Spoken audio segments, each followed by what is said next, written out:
Yeah, I hear you.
There she is, New Shepard live on the launch pad, preparing to take Chris Boshausen, Glenn DeVries, our very own Audrey Powers, and Captain Kirk himself, the legendary William Shatner, to space.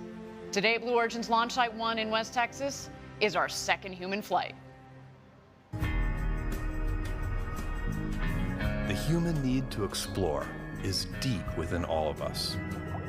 Our ancestors crossed mountain ranges, sailed open oceans to map new lands, and sought out the unknown while always looking to the stars. We're curious, and now we're at a place where we can pioneer new horizons. Because Earth, this blue planet and all its beauty, is just our starting place. It's time. T-minus 10, 9, 8, 7, 6, 5, 4, command engine start, 2, 1. And lift off.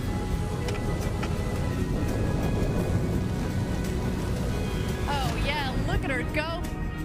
5,000 feet and climbing.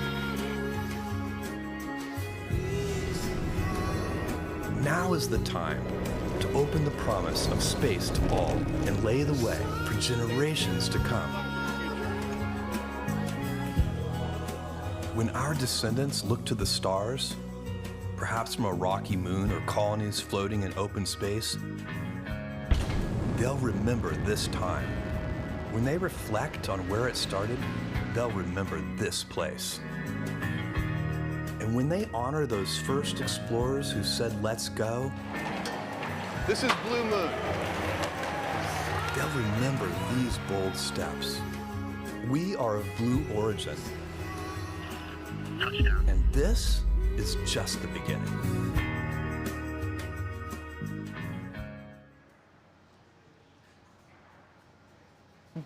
Good morning, everyone. My name is Ariane Cornell, and on behalf of everybody at Blue Origin, I'm thrilled to welcome you to our second human flight.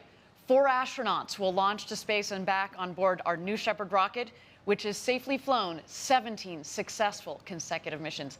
I'm joined at the desk today with my co-host, Jackie Cortez. What up, girl? How you doing? Thanks, Ariane. It's so great to be here with you today. It's been amazing to be down at Launch Site 1 the past couple days, meet the crew, see the team hard at work, and shortly we'll have 4 newly minted astronauts, so that's very exciting as well. A big morning. So glad to have you here with being my partner in crime for the day. Okay, let's get into it. You're going to notice here that we're on a new set. The same winds that delayed our launch just a day also affected our outdoor set. So out of abundance of caution, we decided to move inside just a mile down the road. But we're here in Texas to bring you all the action live. Now, earlier this morning, our astronauts arrived to the Astronaut Training Center. We've got a little bit of footage of that. Let's check it out.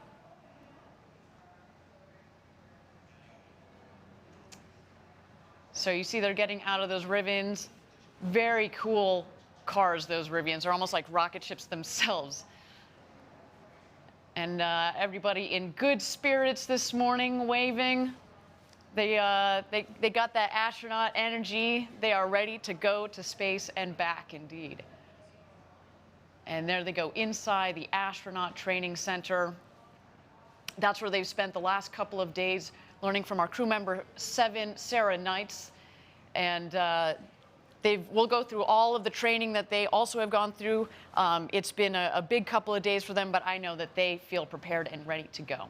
All right, that's some good stuff. We've got 4 incredible individuals on the rocket today, all of them inspiring in their own ways, and all of them focused on inspiring others. As noted, today we are flying customers Chris Bosshausen and Glenn DeVries, Blue Origin's Vice President of Mission and Flight Operations, Audrey Powers, and of course, cultural icon William Shatner. Well, of course. And with regards to Mr. Shatner, many of us pursued the space industry, myself included, and joined Blue Origin because of early inspiration from watching shows like Star Trek. So this is a pinch me moment for all of us to see Captain James Tiberius Kirk go to space. Really? And maybe for today, we'll need to rename our capsule from the RSS First Step to the RSS Enterprise, but just for today. Well, let's see if the Twitter picks that up. By the way, you know it's serious when you use somebody's middle name. Right. It is real. Captain Kirk is going to space today. Now, every mission on this journey is important, and every mission will be unique. So far, 593 people have gone to space up to this moment. But today, we will send numbers 594, 595, 596, and 597 to space and back. And next year, we're expecting several missions more. Every mission with humans on board is an incredibly inspiring shared experience. For example, today, we know Star Trek fans around the world are rejoicing that their beloved Captain Kirk is really going to space. And Audrey Powers, she represents all of us here at Blue Origin and everybody who works in the space industry that shares this collective dream of one day going to space. Absolutely, present company included. Yeah, absolutely. Ariane and I would love to be out there. We wanted to take a moment to remind everyone that this is just the beginning of a cultural shift in our history with the work Blue is doing and the work being done across the entire space industry. We live in an incredible era where people will go to space and from up above, they'll get to see the fragility of Earth. While we can't predict how that will change us, it's likely that as more and more people have this experience that less than 600 people have had to date, there will be a tipping point for humanity's viewpoint of the Earth back here on Earth. So a huge thank you to everyone out there who believes in this mission and to everyone at Team Blue across all of our sites who Ariane and I know work tirelessly to make these moments possible. That's exactly right, Jackie. And at the center of it all here at Blue Origin is safety. Safety is embedded in everything that we do. Our collaborative environment is grounded in our leadership principles, which are ownership, humility, and technical ambition. And safety has been baked into the design of New Shepard from day one. It's a robust vehicle designed with high margins. We've actually determined the design can handle substantially more than what we see in flights. The crew capsule has the ability to escape at any moment if a booster problem is detected. There are redundant flight computers, separation systems, parachutes, and sensors, to just name a few. That's right. And we have backups to the backups. In many of the cases, we got backups to the backups to the backups. So there's so much redundancy built into the system from the very beginning. And as mentioned, we've successfully flown New Shepard 17 consecutive times successfully, including 2 capsule escape tests, plus an additional pad escape test. All of them gone well. Now, driving all of this incredible success with New Shepard is our Blue Origin team. They are professional operators, fully certified through practice and examination, and the team trains for both nominal scenarios, but of course also off-nominal scenarios. That's right. And actually, for over 12 months before first human flight back in July, New Shepard went through many verification and readiness reviews, both internally, but more importantly, outside of the company. We had external consultants with deep experience on NASA human spaceflight programs that were part of these reviews. And unanimously, this team determined that New Shepard met the highest standards for certification. And that's what got us to first human flight. But that's not where it stops. We have an ongoing cycle of continuous improvement that has spanned over a decade of development, and that is going to continue indefinitely into the future. We learn after every single flight. So yes, New Shepard is built on a commitment to safety. And with that, why don't we take a look at this magnificent rocket on the pad, ready to fly humans to space today.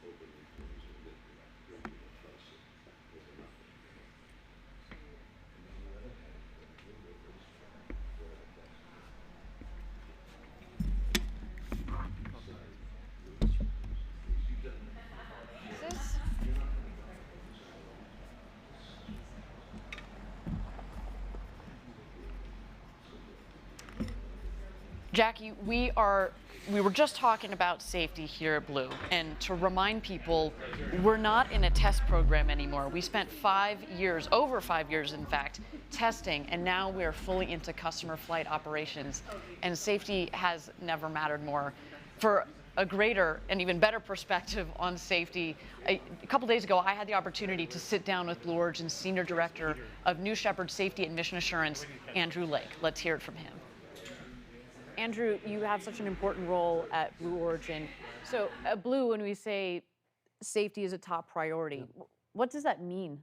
Yeah, it's interesting, this idea of safety as a priority. And there are a lot of ways to think about this, but I see safety more as a core value that you build a business around. And a business like what we were thinking about for New Shepard and what Blue is doing in general is animated around this idea of safe and reliable systems. So New Shepard went through this extensive test program, right? And we flew for, 5, 6 years before we put people on board. How do you know that you're done?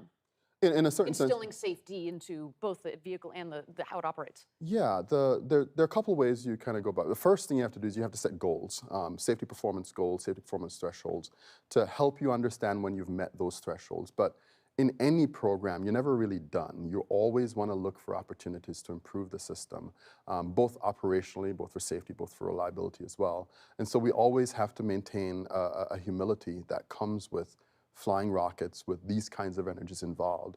And so we, and the ops team that we're about to go fly this mission, I've never seen a team more diligent, more patient, and the constant awareness and the vigilance required to say, raise issues and make sure they're addressed before we decide that it's time to fly people. It's taken a team of people to get to this point, to be flying people on New Shepard. What would you say to this team? I'm humbled to work with this team. It would be lying to say that 3 people who happen to have voted as part of a much larger tech for human flight certification are the people who decided that we're safe enough. Hundreds of people have put their blood, sweat, and tears into this program. Each of them just immensely individually focused on not just the safety of the system, but the reliability of the system. And then there's the work that our team does to kind of partner with them to help them achieve these goals. I am immensely grateful for the opportunity to work with them, and I'm humbled to have an opportunity to kind of lead the safety mission assurance efforts with this team. Well, tell me this. Would you fly a New Shepard? I would, and let me just say this. Yeah. There are a lot of people at Blue that would be excited to fly a New Shepard, and I'm happy to count myself as one of them. It's a fantastic system. It's a very robust system. And yeah, if I ever had the opportunity to fly, I'll wink a little bit at the folks making these decisions. I would be super excited. Fantastic. Well, I hope we get to go one day. Absolutely. Thanks, Andrew. Thank you. Well, that was a great conversation, Ariane, and it's clear that Andrew and his team drive a stringent safety approach across everything we do at Blue Origin. Listening to Andrew really provides some really good, meaty context around the safety culture here at Blue and how we implement it, most importantly. Okay, we're at about T-minus 1 hour and 16 minutes to go until launch. In a moment, we'll turn our attention to today's crew. But before we meet them, let's briefly take a look back at our first human flight just 3 months ago.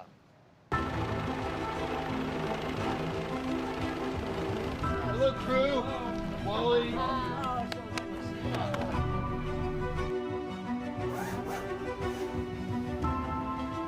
Feels good to be in the flight suit. Getting butterflies in my belly. Crew. Yeah. Welcome to launch day. Amazon founder Jeff Bezos ready for liftoff. Blue Origin tiene previsto enviar a su primer astronauta al espacio. Blue Origin 社の宇宙船New ShepardはNew Shepard, космический корабль Джеффа Безоса, вернулся на Землю. You can see Jeff Bezos realize the dream he's had since a child. Just minutes from now, Jeff Bezos is about to blast off into space, and they are ready to go. The mission comes exactly 52 years to the day after the historic Apollo 11 lunar module touched down on the surface of the moon. 7, 6, 5, 4, command start. 2, 1.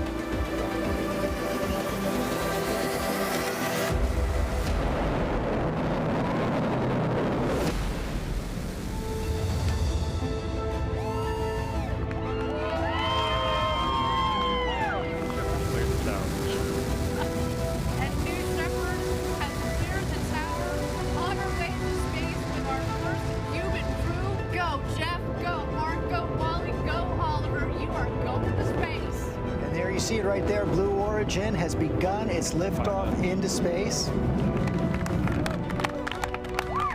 There is MECO, main engine cutoff. A beautiful shot. Look at that view. Okay. Oh, wow. Oh, wow. Oh, wow. That's incredible. Just a little. That's great. Can you move? Hi, Mom. Woo! Oh, my wow, God, wow. It does change you. Don't forget to look out the window. Oh, wow. That pinpoint landing, I mean, Anderson, that's a thing of beauty for Blue Origin. This is now the third time that booster has flown to space. Here comes the crew capsule back from space. Here are the mains out. And touchdown. Welcome back, New Shepard.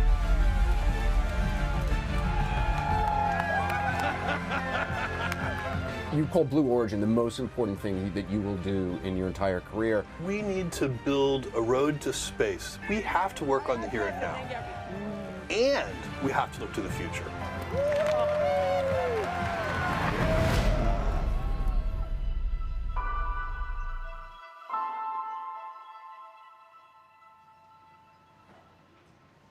I was right here at the desk that day, and yes, it was quite an emotional experience for everybody involved. You know, watching that video makes me feel like I was part of something that was really special. And today we can feel that same great energy. Why don't we meet the crew that's going to space in just 1 hour?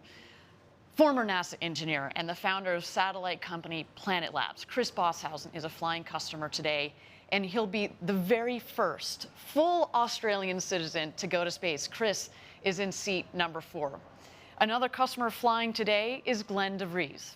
He's the co-founder of medical company Medidata. And fun fact, there's actually a website called Is Glenn DeVries in Space right now? And over the last couple of days, or until today, the answer was no. But today, it says yes. That's super cool. Glenn is in seat number 6. And in seat number 1 on the capsule today, someone very near and dear to Ariane and I's hearts and everyone at Team Blue is Audrey Powers, Blue Origin's Vice President of Mission and Flight Operations. She is truly one of the space industry's shining stars, and we're absolutely thrilled that she's on today's flight. And by the way, Audrey's a pilot, but today she's going to get a little bit of an upgrade to astronaut. So that's also great. That's a mean upgrade. And last but most certainly not least, here's the great William Shatner. He's been in the zeitgeist for over 50 years and is flying to space today in seat number 3. Mr. Shatner is 90 years old, which, having met him, I just can't believe. And as such, he'll become the oldest person ever to go to space. It's a crew capsule full of fascinating people who, in just a short while, will enjoy the ride of their lives. What have they been doing since their arrival here at Launch Site 1? Let's take a look.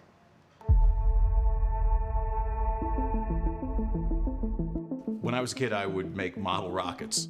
There was a book available called the Space Shuttle Operator's Manual, and I would pore over it for hours.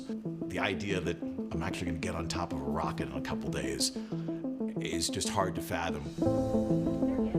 Right. I think I reached a certain age and I had given up on the idea that I would go to space. In my role in Mission and Flight Operations, we were waiting to hear who the 4th astronaut was. One of my very good friends and colleagues, Michael Edmonds, called me and said, on behalf of Jeff and the senior leadership team, we'd like you to represent Team Blue and fly as the 4th astronaut. I don't know how many billions of humans have ever existed, but fewer than 600 people have seen the Earth from space.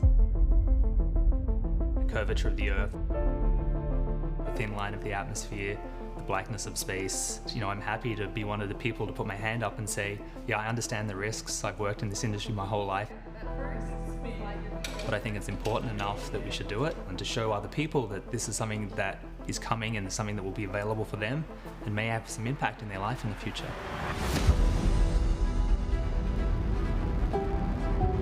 Captain James T. Kirk, I think William Shatner is the best possible co-passenger I could have for this flight. He was obviously a great hero of mine and many, many, many other space people. Having played the role of Captain Kirk, everybody assigns me the knowledge that a futuristic astronaut would have, but I've always been consumed with curiosity, and it's the adventure that I feel so good doing. I was teary-eyed. This opportunity has befallen me. It's one of those moments where your life just flashes before your eyes, you know, like the Air and Space Museum when I was 6 and when my parents bought me that telescope, working on the space station and getting this job at Blue. Chris and Glenn and Bill, it's so great because they're great people. It's a wonderful feeling now knowing that our names will be linked forever. That's really good.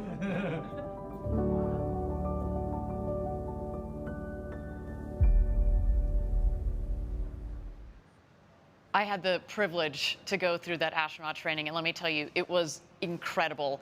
And I know that our 4 astronauts today feel very prepared for their journey to space. I have to say, one of the best things, obviously, they make you feel very comfortable with the rocket, with the team, but most importantly, you yourself feel prepared, like you can do that flight to space and enjoy it. Yes, and I'm still very jealous that you got to do the astronaut training. I know you try and downplay it, but I saw those Blue Origin Blue cocktails at the astronaut village, and I think it was very fun, and I'm still jealous. It was. We can have the cocktails together.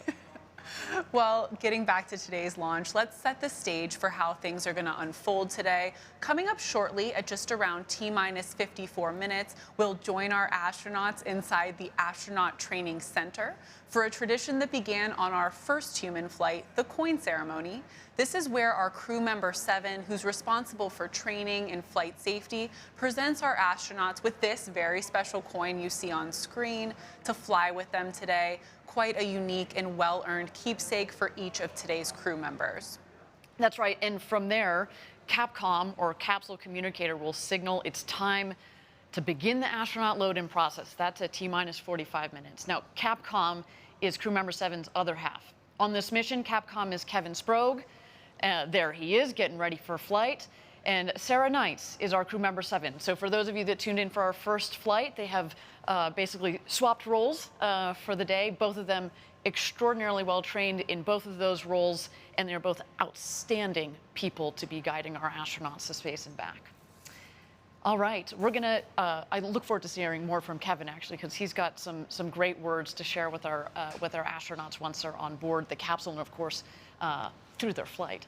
Yes, and let's step through some milestone moments that are gonna unfold right after the coin ceremony.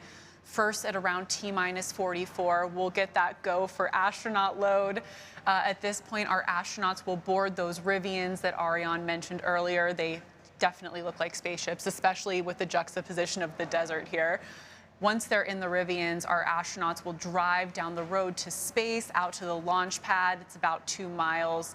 And once they get down there, of course, it's photo time, because if you didn't take a photo, if it's not on the gram, it never happens. It's not on the gram, you didn't go to space. So they'll get their crew photo at this point, and once they disembark from the Rivians, they'll begin to ascend that tower.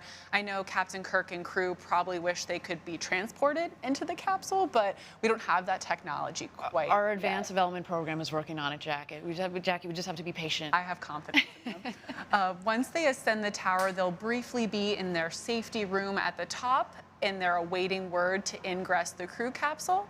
They'll get all buckled up with crew member 7, and we anticipate about T-minus 29 minutes for that hatch to close. Now, at T-minus 24 minutes, again, we close the hatch, and that's when Kevin Sprague in Capcom takes over, and we move into the final countdown, which, of course, takes us to the best part, the launch. And that mission ends once the crew capsule safely touches down back here in the West Texas desert.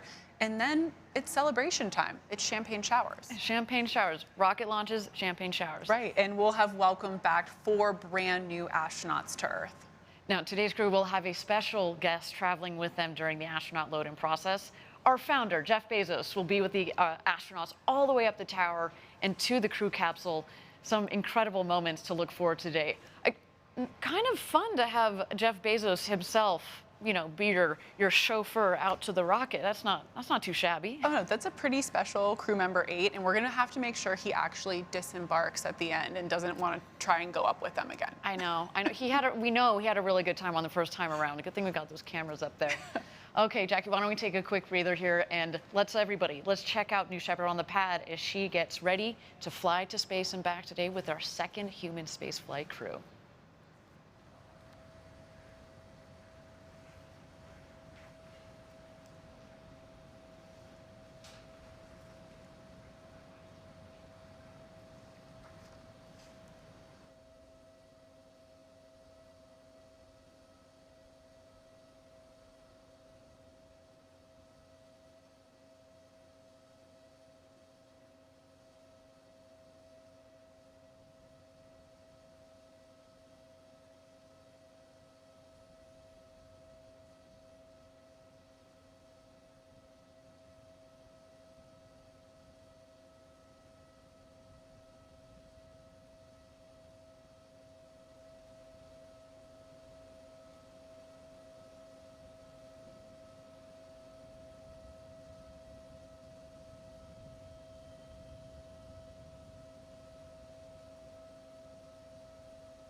Welcome back, everybody. If you're just joining us, we're about T-minus 1 hour and 3 minutes to go until our second human crew launches to space and back. In just a few minutes, we are going to bring you the special coin ceremony that we noted earlier. But before we do that, why don't we talk about the road to space? Today is all about New Shepard, but down in Florida, we're hard at work building our orbital rocket, New Glenn. This is the rocket that will pave the road to space. We took the first huge step with first human flight on New Shepard, and New Glenn is going to be the next huge step for Blue Origin. You have to put the infrastructure in place to give us a road to space where we could actually maintain a permanent presence in space. And New Glenn is the key to all of that. The scale from New Shepard to New Glenn is humongous. New Shepard is the single stage that gets you into suborbital. This takes you to orbital space. We are building a rocket and a launch site that can put more payload into space than anybody else. We're going to be launching, Blue Origin developed payloads, lunar landers, and human space flight. The scale of what's coming with New Glenn is just unbelievable. This is a huge vehicle. This thing's massive, and it's modern. It's reusable, it's new hardware that's going to be changing the game, and it's going to be the next generation of launch vehicle. We're in the Space Coast of Florida, where all the action is, where the history of human space flight started. It's been amazing to watch this launch site grow up. First started here, it was a couple equipment pieces here and there, but now it's flourishing. It's super exciting. It's a huge job to bring a rocket like the New Glenn together. It only happens with diligent teamwork. It's a lot of dedication from a lot of teams across Blue. We have engineers, we have electricians, we have technicians. It takes a lot of teamwork, dedication, just passion for this mission. It's not about us having a day in, day out job. It's about having a vision that's way bigger than all of us. Building a road to space to me means paving the way for having that infrastructure to make space more accessible. To provide access to space for everyone. Build a road to space means we're working on a legacy that will last 100 years and longer. I'm Jerry Gleckel. I'm Emery Coles. Justin White. Sandy Lee. Dave Powell. Allison Crone. Kelsey Cromer. Meg Dalton Hoffman. I'm Jennifer Oldham, and I'm building a road to space. I'm building the road to space. I'm building a road to space. I'm building a road to space. I'm building a road to space. I mean, wow. The progress down at our Cape facility is truly amazing. I'm always shocked at the incremental, just huge leaps forward. I remember the first time I went down to the Cape, the factory had just opened and it was essentially just a large empty building. And at this point, we have over 1 million square feet of manufacturing space, a brand new launch complex built from the ground up. I mean, it's truly mind-blowing. With hardware being built, and also, I mean, it's not just a building or two, it is a campus down there by now. It's really cool. That's right. And as you could tell in the video, the road to space is powered by people. If you'd like to be one of the people building that road, we're growing and hiring across all of our groups here at Blue Origin. Come work with some of the smartest people solving some of the toughest and most interesting challenges. Please visit our website for more details. And Ariane, it was great to see some of that progress on New Glenn. Of course, we're taking lessons learned from New Shepard, applying them to New Glenn. And New Glenn is powered actually by 7 of our BE-4 engines, that Blue Engine 4. And here's Blue Origin's BE-4 Propulsion Test Engineering Manager, Sophia Porter, to talk all about propulsion. This is Launch Site 1, and specifically the test stand behind me is Zeeks, the Extreme Engine Experiment, which is the home of the BE-4 rocket engine. BE-4 is a reusable orbital class rocket engine. So we've really focused all of the design and development of BE-4 around reusability down to the smallest details. And here at Zeeks, we learn every day in development about the engine. We test it out to make sure that this engine is capable of delivering payloads to the precise orbits that our customers require. We have 2 test cells that are equally capable here at Zeeks. And once those engines are installed, we perform all of our checkouts, we install our ground-based sensors, we run a series of tests, and then we ship the engines off to their next destination. The individuals who are the life and breath of our site, our engineers, our technicians, our safety and quality and administrative staff, they come out here to make rocket test operations and launch operations a reality. Oftentimes we have engineers who come here right out of college, and within a year they are running engine tests themselves. At 22 or 23 years old, you could be making the go, no-go call for this engine. When you watch that engine fire, when you feel it through 2 sets of hearing protection, you feel it resonate in your body. It's just absolutely pure, raw energy. To watch that happen in real time is incredibly inspiring. And I can only imagine when we watch the rocket actually fly is going to be absolutely an indescribable feeling. Engine tests are always happening here at Blue. You've been down here for these tests before, right? I have, and you can hear it, you can feel it. It's truly unbelievable. And because we're here in this valley, it just shakes the entire valley. As Sophia said in the video, you just feel it rumbling in your body. And I just love that video because it gives an opportunity to shine a light on somebody like Sophia Porter, who herself, she started out in college as an intern here, and just a couple of years out of college, she is managing that test facility. I mean, that is a big deal, and that's the type of stuff that you get to do here at Blue Origin. Here's one of her beautiful tests that we had going on down in Texas that just happened just a couple of days ago. It's a beautiful pic. Absolutely, and we've been testing BE4 and BE3 and BE3U out in West Texas for years at this point. And so there's a lot of amazing test time out here at our private engine test facility. And our testing capabilities are actually going to be expanding in a big way down at Huntsville in NASA Marshall Space Flight Center.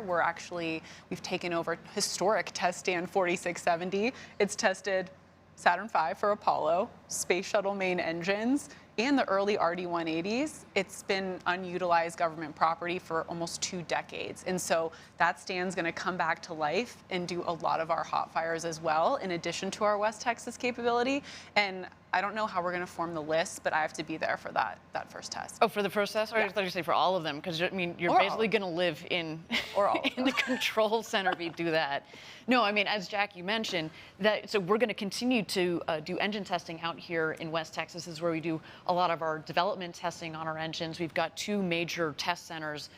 You saw Zeeks there. We also have Geeks, as we call it, which is the other test stand that focuses more on our Blue Engine 3, the engine that is going to be propelling New Shepard into space, but also the BE3U, which is the upper stage variant. There are going to be 2 of those BE3Us on the upper stage of New Glenn. So they're going to continue to do the development testing out here in West Texas. And what's the beauty of being able to use 4670 is basically we produce the rocket engines at our Huntsville facility and basically drive it down the road a couple of miles where we can do acceptance testing, as you mentioned, before we ship them down to the Cape. So really exciting activity from our engines group that have been working so Absolutely. Hard. And one of the other beauties of Huntsville is we're close to our customer, United Launch Alliance. 2 BE4 engines will be on their Vulcan. And so when we're hot firing out in Huntsville, we'll be able to ship them right up to Decatur, which is just a short drive. Just a short drive there. Yeah, so when we talk about designing rockets and making them operationally reusable, it's one thing to think about the operations, but there's also that same mentality and theme that is driven into the manufacturing element of it as well. So, I mean, it's exciting things that we've got going on. All right, we are at T-minus 54 seconds to go. T-minus 54 minutes and 30 seconds. Excuse me, got a little bit more time than that to go until launch. My understanding is that crew member 7, Sarah Knights, is ready for the special coin ceremony to seal their training and get them underway. Why don't we watch that now? Who's going to tell us when we're... Oh, we're on. Okay, fantastic. All right, astronauts, I have one last special thing for you. This is a challenge coin that I have right here. Challenge coins have a long history, but classically they're awarded to show that you belong and that you've achieved something of particular interest, right? This is only awarded by crew member 7 to astronauts who have passed training and are just about to fly on New Shepard. All of you have passed with beautiful colors over the last couple of days. And it's my very great honor to present this to you for your flight today. Each of you are just helping us take that step on the road to space and to enable a future where we have millions of people living and working in space to benefit Earth. And you are one of these very few very first explorers and adventurers taking that path with us. So I am giving this to you today so you can put it in your flight suit pocket. Take it with you on your historic journey as you go up. And with this, you are go for launch on New Shepard. All right. Congratulations, Chris. Thank you. Congratulations, Glenn. Thank you. Congratulations, Audrey. Can you read that, Glenn? Congratulations, Bill. Thank you. Maybe if you can hold it in. All right. Heads we go, tails we go. That's beautiful. You'll be known in history for taking a pioneering first step. Well, that was really special to super watch. touching. And incidentally, once that crew flies past the Kármán line, that internationally recognized line of space, they'll be recognized by the world as astronauts and will soon be receiving another special recognition item, their astronaut wings. So also flying to space with each one of those astronauts, in addition to the coin they're going to put in their flight suit, is a postcard from Blue Origin's Club for the Future. Each astronaut made their own postcard during training.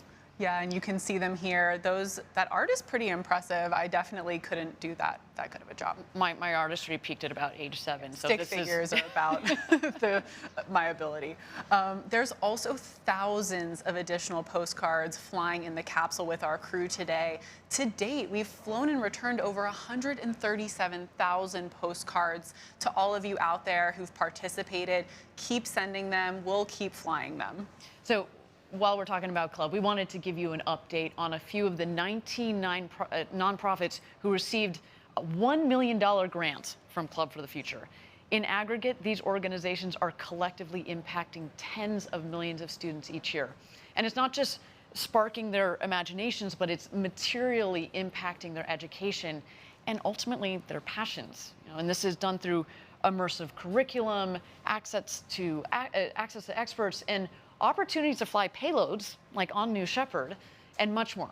Why don't we take a look at the latest from several Club for the Future partners?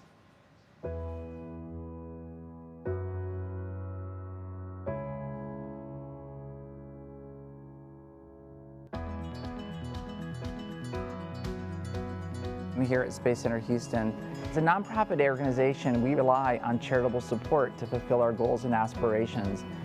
The grant from Club for the Future is going to enable us to involve tens of thousands of youth.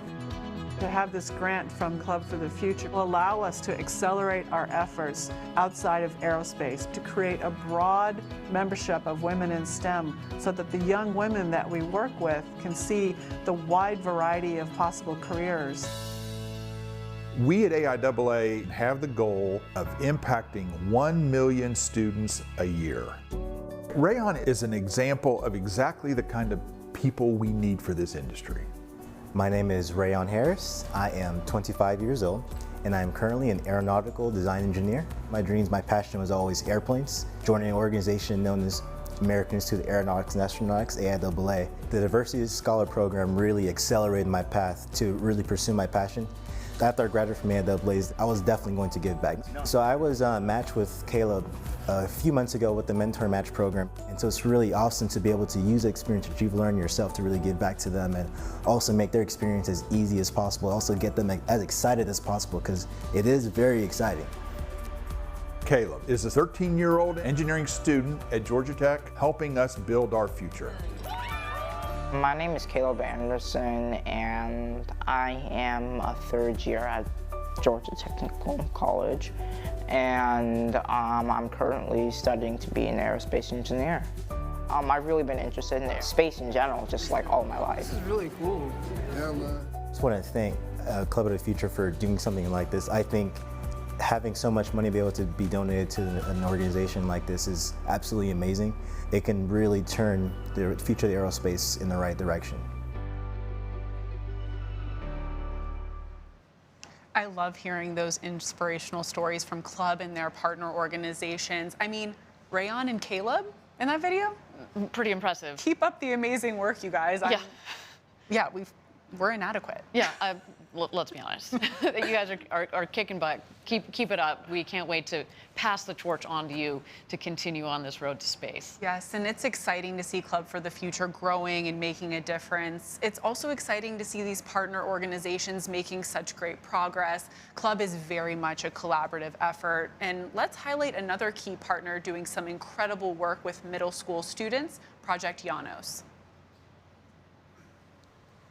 3, 2, Project Llanos, you are go for launch.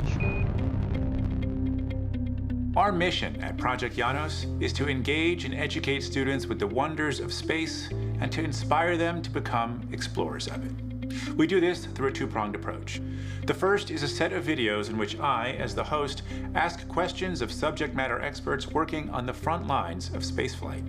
Thanks to our partnership with Club for the Future, students get to meet space architects, engineers, scientists, and others at Blue Origin. The second is a curriculum of standards-aligned activities designed to inspire students to become explorers of space themselves. We are teachers making lessons for teachers. We know what will keep the students engaged. And because this is a project with NASA, every aspect of it is going to be a mission-based set of activities. Students perform data literacy skills, engineering design loop processes, and prototype testing and building of concepts. After watching a video on rocket propulsion, students get to build an engine testing chamber and mix baking soda and vinegar to study rocket propellant ratios. And thanks to Club for the Future, Project Llanos students can design postcards that are actually flown into space. Students today will have the opportunity to live and work in space. When humans return to the moon in a few years, it'll be to stay. We believe the best preparation for that new reality is Project Llanos, a unique program that instills students with the skill set and mindset needed to be explorers of space. Very impressive stuff over at Project Llanos. My friend Josh Bernstein, he's had a couple of successful TV shows on the History Channel and the Discovery Channel, and it's really lovely to see how somebody like him wants to give back, his ability to touch a lot of people, and he's doing that to harness the potential of the next generation. So kudos to him and to all the kids coming up along this road to space. Future's looking pretty bright. I mean, what a time that students at all ages in their schools can have a space program. Absolutely. I mean, it really, I know we said it before, it's an incredible era. I'm blown away by all the brilliant kids out there. The future where millions of people live and work in space isn't a tomorrow thing or a next year thing. It's going to be that next generation. Now, I should say, we mentioned Club for the Future has all sorts of partners that are doing extraordinary work.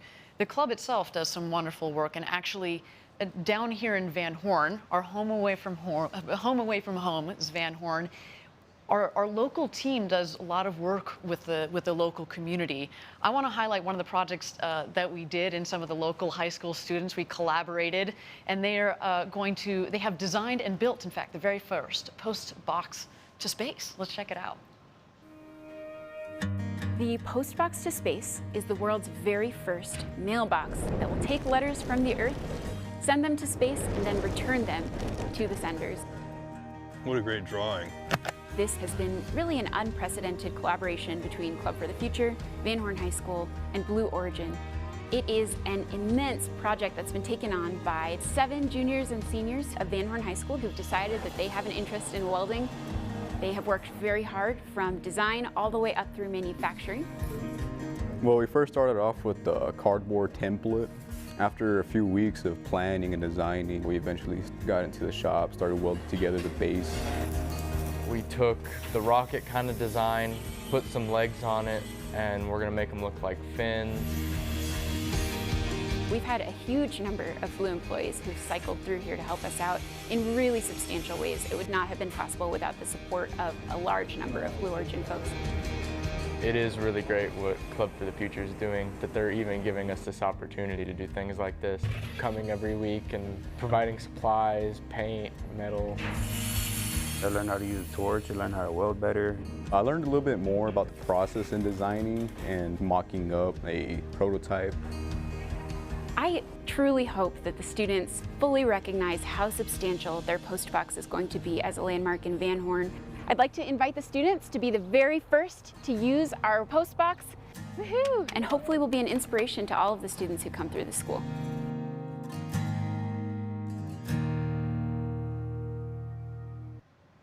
So great to see, again, the hard work that our team down here in West Texas does, not only on testing rocket engines and launching rockets, but also giving back to the community. As I said, the relationship that we have is wonderful. It really it is home away from home. It feels really nice. The people here are always very welcoming. You know, they see us walking around in our Blue Origin gear, give us high fives. It's a wonderful place to be. It is. I drove past the Post Box to Space the other day and just loved seeing that new landmark in downtown Van Horn. It was really awesome. All right, we are at T-minus 45 minutes to go until launch. We are in a brief hold here. We've said it before on webcast prior. We want to make sure that our teams are all aligned. I do understand that our astronauts have made it into the Rivians. There they are.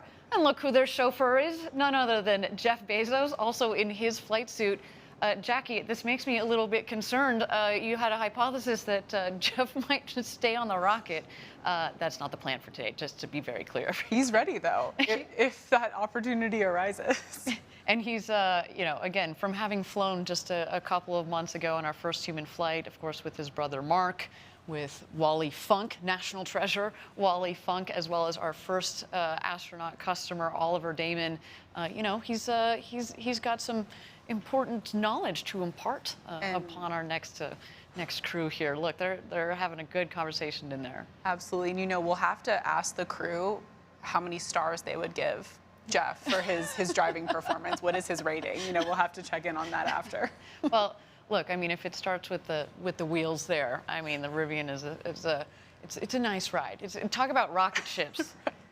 Have you been in one yet? Did you get a chance? I haven't. I've driven past them, but I have not had the opportunity to be inside. It is no blue cocktails for me, no being inside the Rivian. We're going to work on these things, Jackie. We're going to work on these things. But no, I mean, it really is. The first time I got in one, the gentleman who was driving was like, "You might want to put your head back against the seat." And I was like, "What are you talking about? It's fine." He goes, "No, I'm serious." And he accelerates, and we're like, "Oh, we are out of here." It is so much fun, those cars. So yeah, some pretty sweet rides. Rub it in more. Sorry, Jackie. Again, we're working on it. All right, we are continuing to be in a hold here. We've said it before. You know, we spent years designing and building these rockets, months designing these missions, and if we need a couple of minutes there, that is, to get the teams aligned, then we're going to take them. So with that, why don't we take a look at New Shepard out on the pad as she awaits her astronauts in their Rivian chariots to bring them out to the pad.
All right, thank you everybody for joining us live from West Texas at our launch site 1.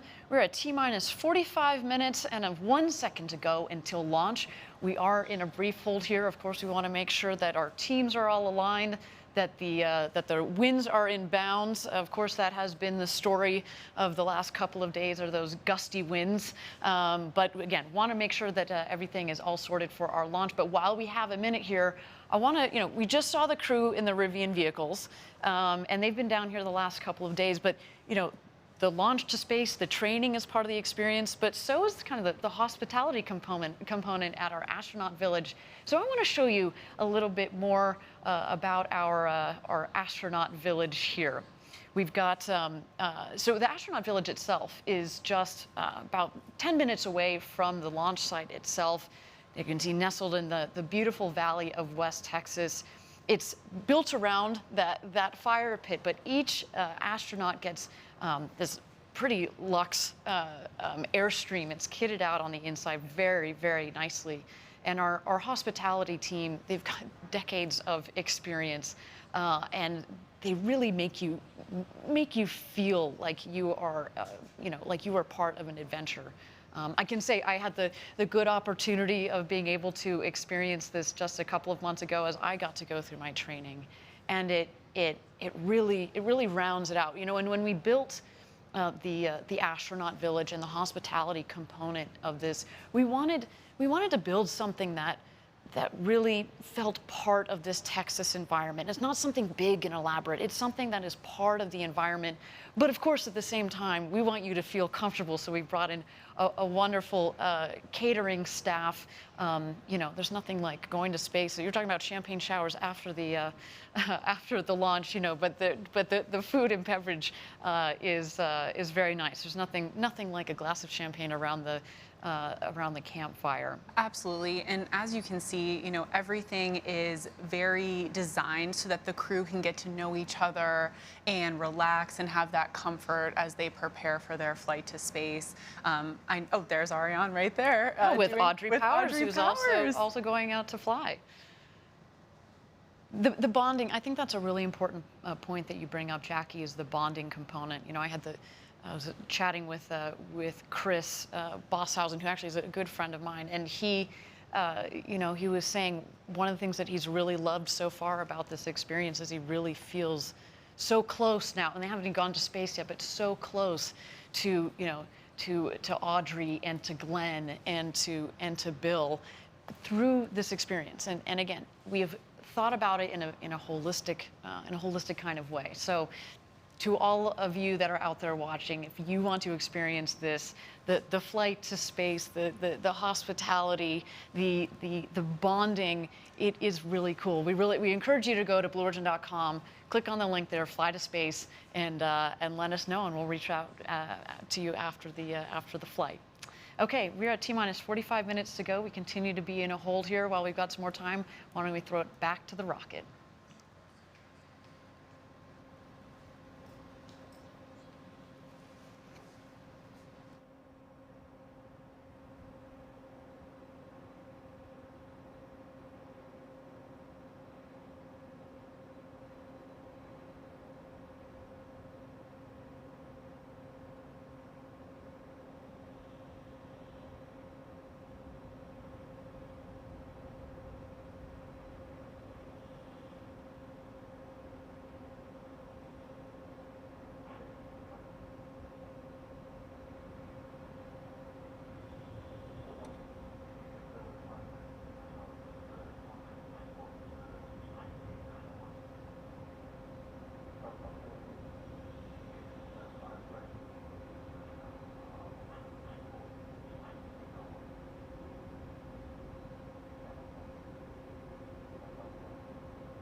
Thank you again, everybody, for joining us live from West Texas at our launch site 1 for our second human flight, NS-18. We're at T-minus 45 minutes to go until launch. We continue to be in a brief hold here.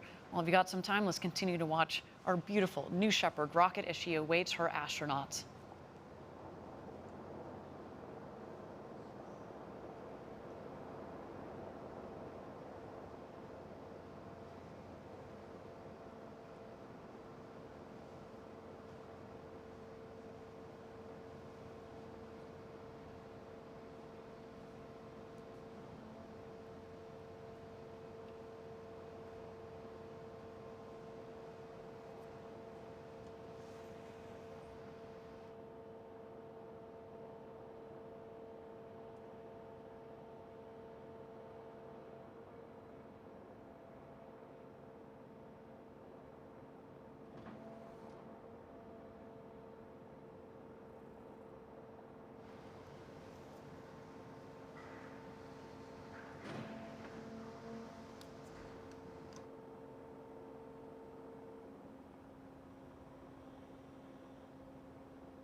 Thank you again, everybody, for joining us live for NS-18, our second human flight here at Blue Origin.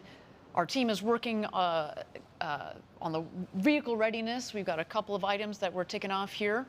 This is normal in rocket launch land, so why don't we continue to check out New Shepard as she readies for her flight to space and back today.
All right, everybody, welcome back. We are T-minus 45 minutes to go until launch. We are continuing to be in a hold here as we make sure that our rocket is ready to go to space. Otherwise, everything else looking good.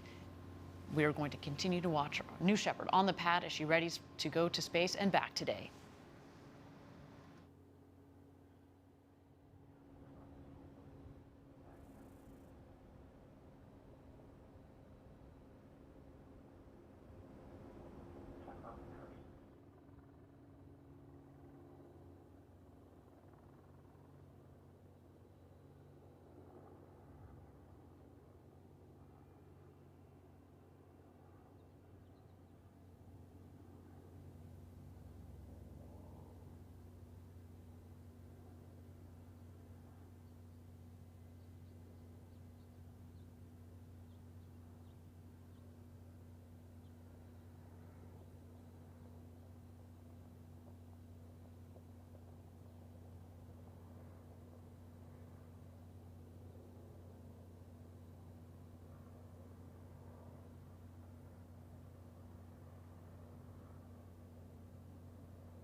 All right, thank you everybody for joining us live for NS-18, Blue Origin's second human flight. We are at T-minus 44 minutes and 27 seconds to go. Thank you so much for your patience as our team worked to make sure that our vehicle is ready for flight, and it looks like everything is all set and sorted. And my understanding is, you know what? We are go for astronaut load. How exciting is that? Let's check out the astronauts back in their Rivians here.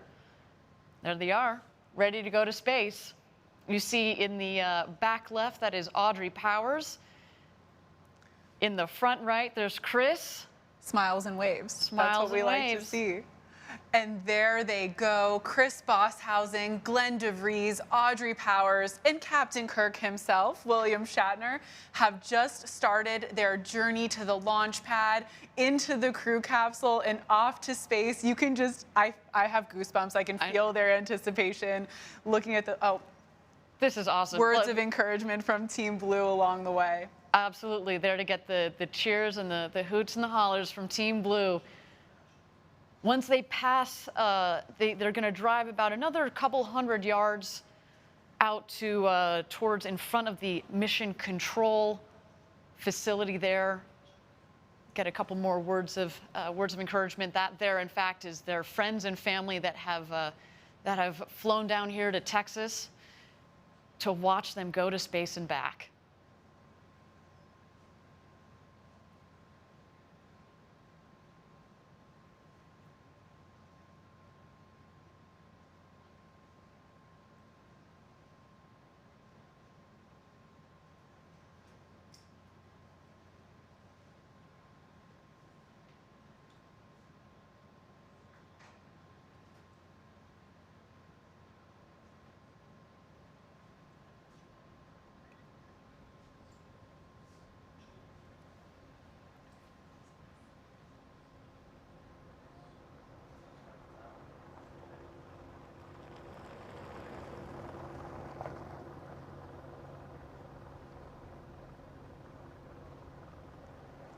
And here they come. They are approaching our Mission Control Center.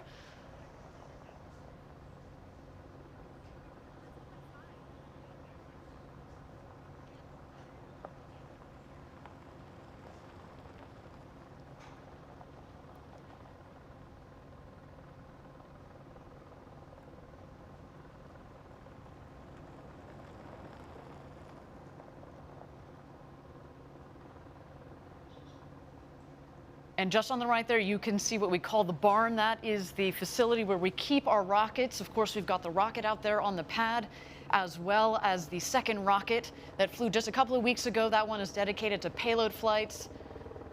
It's really amazing to see all the demand we've seen for those payload flights, to the point where we're able to have a full separate booster specifically dedicated to doing this important research in science. And you know, Jackie, one day we are going to combine those payloads and the astronauts to do some tended payload flights. Just a wonderful opportunity for many scientists and engineers around the world who want to develop their technology. Maybe they don't need to go to orbital space. They just need a couple minutes of beautiful, clean micro-Gs, and that's what they get with these flights on New Shepard. Now you see the two vehicles have taken a left, and they are on their road to space.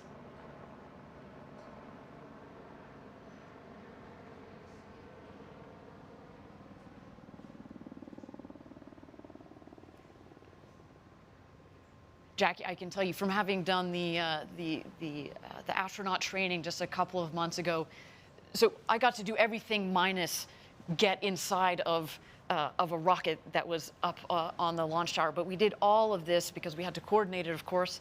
And the drive out there, there's this interesting mix of adrenaline, because you're basically harnessing and containing your own adrenaline, and you're trying to kind of level it out. But it's also very peaceful, right? It is this 2-mile road that goes out to the launch pad, out to the rocket, and you're there with your thoughts. You know, these 4 astronauts have been thinking about going to space for a long, long time, and this moment is here.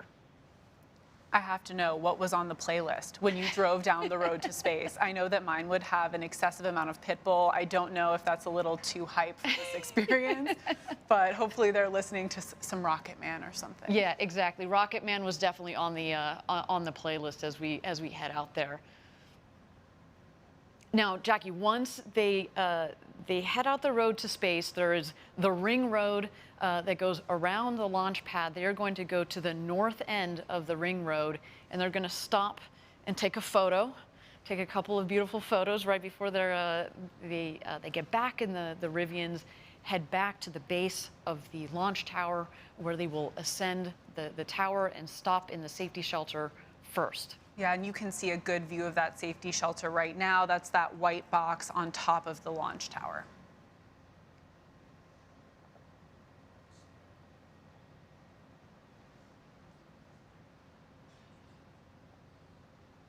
You can tell the pensive look they're all taking in the moment, as they should. I can only imagine being in that. I see all smiles from Astronaut Powers, so that's very exciting.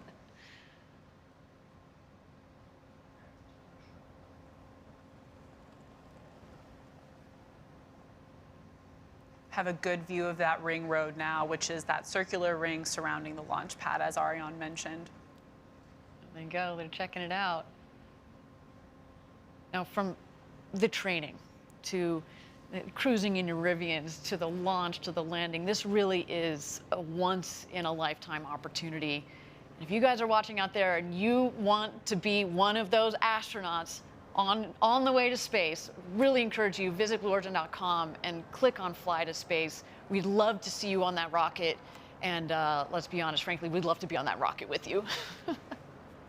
If you could put in your note that you specifically want to fly with Jackie and Ariane, maybe we'll see what can be done there.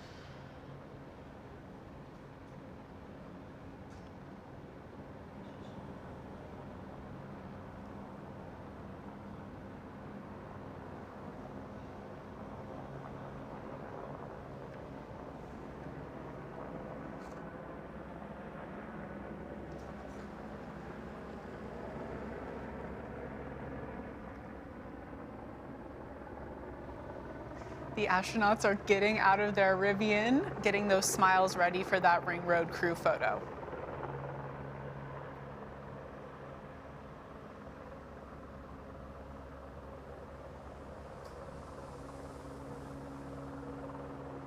And Ariane, like you've mentioned multiple times, New Shepard is alive at this point. That booster is just waiting for its crew and it's ready to go.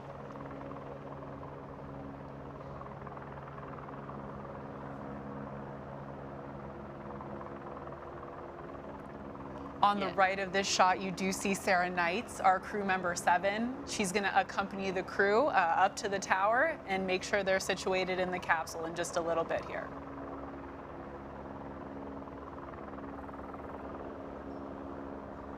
That is a good-looking crew. In fact, while we got a moment here, they're going to get back into the Rivians. Why don't we get to know Sarah Knights and our Capcom Kevin Sprague just a little bit better. We've got a wonderful video to introduce them to you. The entire vision of Blue Origin is we want to democratize space. T-minus 10. You don't need to be a NASA astronaut. You don't need to be a trained engineer. 5, we want artists 4, and poets and 3, teachers and scientists to be able to go to space. 1. Blue Shepard has cleared the tower. Crew member 7 is a position unique to Blue. 2 assigned to each launch. There are 6 people that can fly in our crew capsule. The 7th person is the crew member 7. This is for real. This is it. The other crew member 7 is called Capsule Communicator, and they represent all of mission control and launch operations to the astronauts. It took me a long road to get here. I spent over 20 years as a fighter pilot at the United States Navy, but since I've been 8 years old, I wanted to be in space. Coming here to Blue Origin is the realization of a childhood dream of mine. My background is in physics and astronomy. I went into STEM education. I was a teacher for many years. And when the position opened up at Blue, I knew that was me. The fact that I'm crew member 7 and the visible point of our entire team It's such an honor. The ascent descent position is. Crew member 7 is part teacher, part trainer, and part guide. You're embedded with the astronauts. They're truly a member of the crew. They're going to live with you at the astronaut village. They're going to conduct all of your astronaut training. Spaceflight is complicated, but our astronauts that fly with us will not need to have a complicated view of what's happening. The rocket is autonomous, and all of the safety systems are hardwired into the core. On launch day, crew member 7 is actually going to walk you up the tower, put you in your seat in the capsule, close the hatch. Capsule Capcom. The Capcom will then take over as the astronauts take their journey to space. And then as soon as they land, crew member 7 will be there to help open the hatch and whisk them away to the celebrations. Our astronauts are one part of a very historic journey. We're trying to build the infrastructure to get millions of people living and working in space. So the people who come here will truly be helping us take that first step.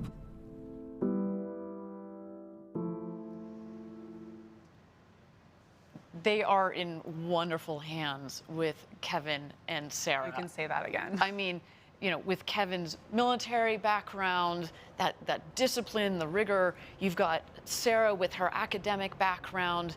She's an incredible teacher. The two of them work together well, they're very different styles, but they work together so well. I can't imagine a better team to be guiding our astronauts through this entire experience. Thank you again, everybody, for joining us live. If you've just joined us, we're at T-minus 33 minutes to go until launch, our second human flight. Our astronauts are ascending the tower here, as you can see.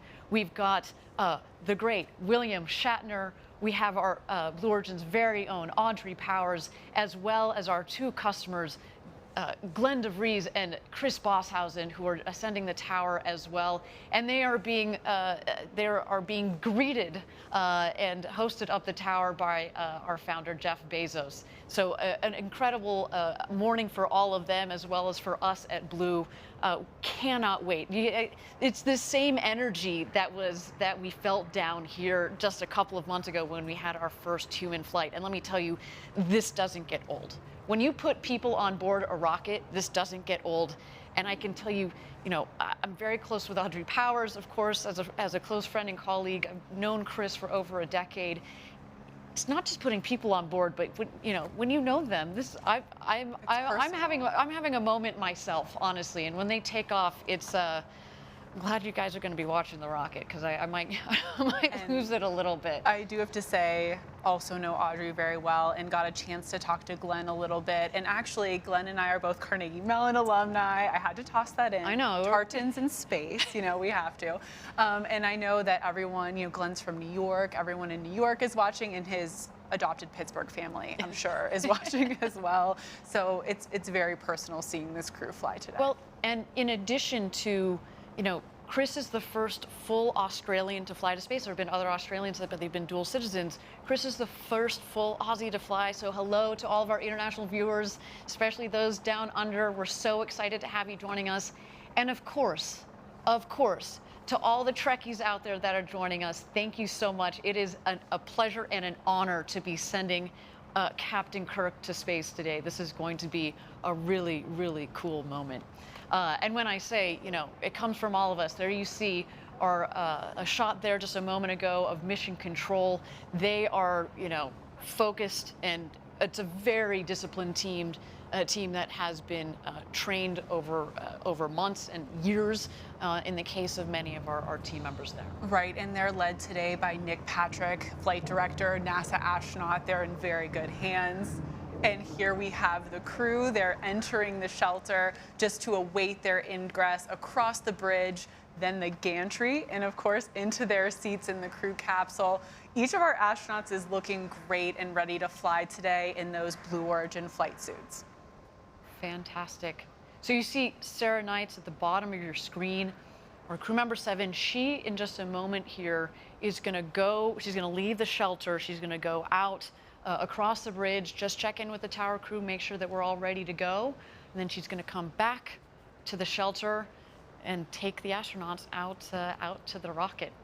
And once the astronauts head out of the shelter, you will see them ring a fun ceremonial bell. So that'll come up later if you're wondering what they're doing at that point. It's a little tradition that we started at Blue. Make some noise before you get in your crew capsule. That's right. That's right. Let everybody up in space know that you're coming. They can't hear you up there. Just as a reminder. But hey, we are at T-minus 29 minutes to go here. Why don't we take a moment and check out New Shepard as she awaits her astronauts.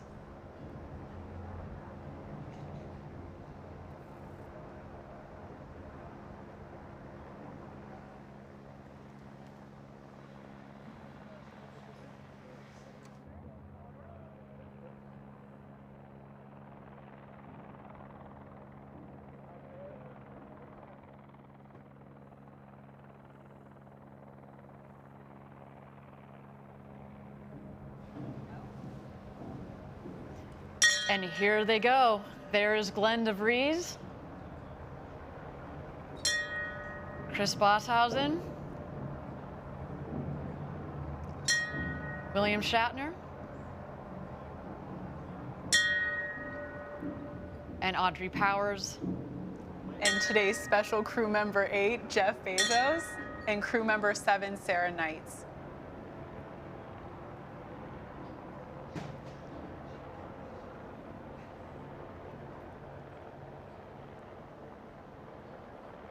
There we have our awesome tower crew ready to welcome them.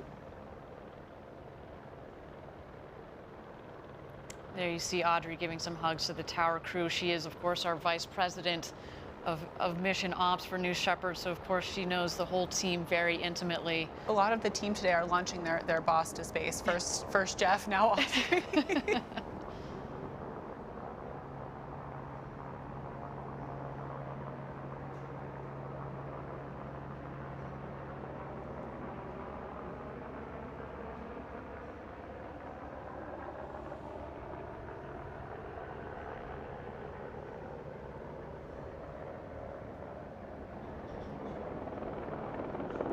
And there goes Glenn.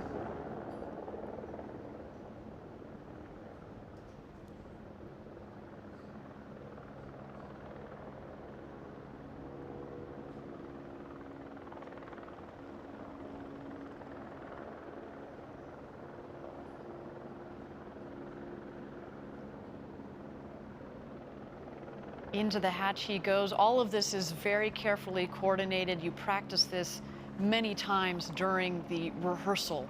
You know, you go in, walk in, you kind of walk clockwise around the escape motor, which is in the center of the capsule, and take your seat. That, of course, then you harness in. You have practiced this many times during the training, and then you'll have crew member 7, Sarah Knights in this case, who's going to come around, make sure you're properly harnessed in, and make sure things are nice and tight. Yeah, and Ariane, I know you've mentioned to me before, you board from the highest seat number first, and then the seat number 1 is the last board, which is, of course, Audrey Powers today. And there goes William Shatner. One last photo op before he enters the capsule. What a surreal moment. Captain James Tiberius Kirk is boarding our Blue Origin spaceship. Ariane, I know you've discussed your astronaut training extensively. Now, obviously buckling the seatbelt is a very important part, and they've practiced this at this point, what, hundreds of times? I don't know about hundreds, but certainly dozens and dozens of times. You can do this, as I've said before, upside down, inside out, upward, backwards and forwards. And by the way, it's important that you can do so. This is probably the easiest moment. A little bit more complex is, of course, when you're getting back into your seat after you've been up there at 0G to get the harness, to get into the harness, and then, of course, buckle it properly. But again, under the guide of Sarah Knights, they know how to do this. I was actually asking them earlier, you know, who is the fastest at it, and they said, of course, Audrey Powers was, because she's done this even more than they have, so she had kind of a leg up on them. There is Chris Bosshausen in the window on the left, and there goes Sarah Knights, our crew member 7, into the capsule to do last-minute harness and safety checks on the astronaut. There is Audrey on the left.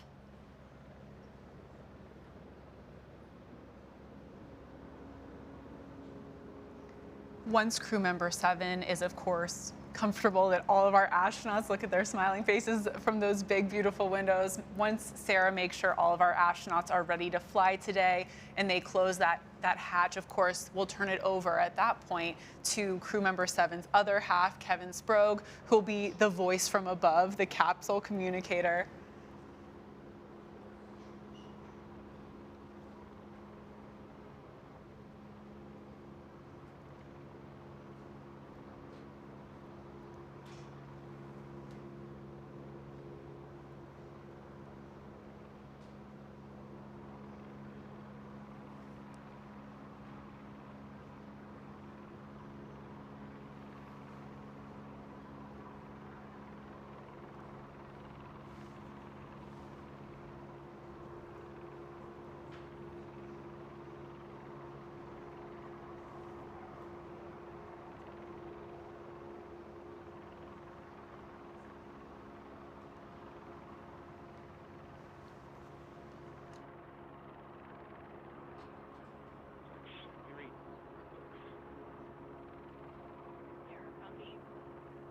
Blue Control has first step, loud and clear.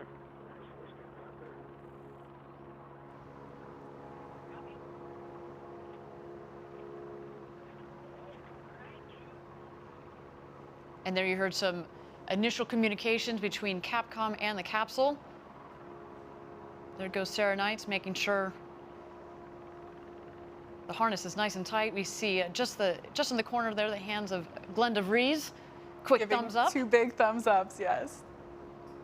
I had the chance to chat with him just a little bit the other night, and it was wonderful. I said, you know, Glenn, what do you think you're going to think about once you're harnessed in? And he said, as much as I've been dreaming about going to space since I was a little kid, until you are up on top of that rocket, harnessed in, he's like, there's only so much mental preview of it that you can actually get. He said, he almost just pulled a blank. He said, I don't know, but I cannot wait for that moment. Glenn, that moment has arrived. You and your 3 co-crewmates are about to go to space and back. I hope you are taking every mental note there is. And I loved one thing from that interview that Chris and Glenn, our customers, both actually said when they told their family and friends that they're going to go to space on New Shepard. There was pretty much a universal, well, finally.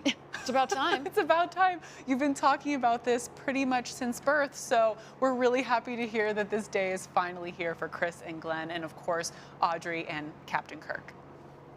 Glenn even said, he's like, you know what? I haven't heard from a couple of friends since kindergarten, and they've reached out to me and they said, yeah, you were talking about this when you were 5. Can you imagine? I think Glenn mentioned one of his special guests is his middle school classmate who had to be here to see this day finally happen.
flight NS-18. Looking for a comm check. Astronaut Powers, how do you read? Blue Control, Astronaut Powers, I've got you loud and clear to the space speaker. Astronaut Lemley, how do you read? Astronaut Lemley, how do you read? Lemley, A-OK. Astronaut Crispy, how do you read? Astronaut Crispy, how do you read? Astronaut Crispy, read you loud and clear. Ready for launch. Astronaut DeVries, how do you read? Astronaut DeVries, how do you read? Read loud and clear. All right, Blue Control, I've got all astronauts loud and clear. We are at T-minus 19 minutes and counting. I will keep you updated on the count as we go. For now, sit back and relax. You're going to see Jeff in just a moment. And there they are. You got it there. The welcome from Capcom, Kevin Sprague. All 4 astronauts in their seats, clear communications. You heard Astronaut Powers, Astronaut Lemley. That is the call sign for William Shatner, Captain Kirk there, a reference to his children, to his family. Then, of course, Astronaut Crispy. He also is a DJ on the side, DJ Crispy. And then, of course, our other customer, Astronaut DeVries, Glenn DeVries, in the final seat there. All look all sorted and ready to go to space. Again, if you're joining us live, we're at T-minus 18 minutes to go until launch, our second human flight of New Shepard. Just another extraordinary day for obviously our customers, for our astronauts, but for Blue Origin. Thank you all for joining us from around the world for this event. We've got a couple more minutes to go. Why don't we toss it back to the rocket and check out New Shepard as she continues to be ready for launch this morning.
And there is Jeff Bezos closing the hatch.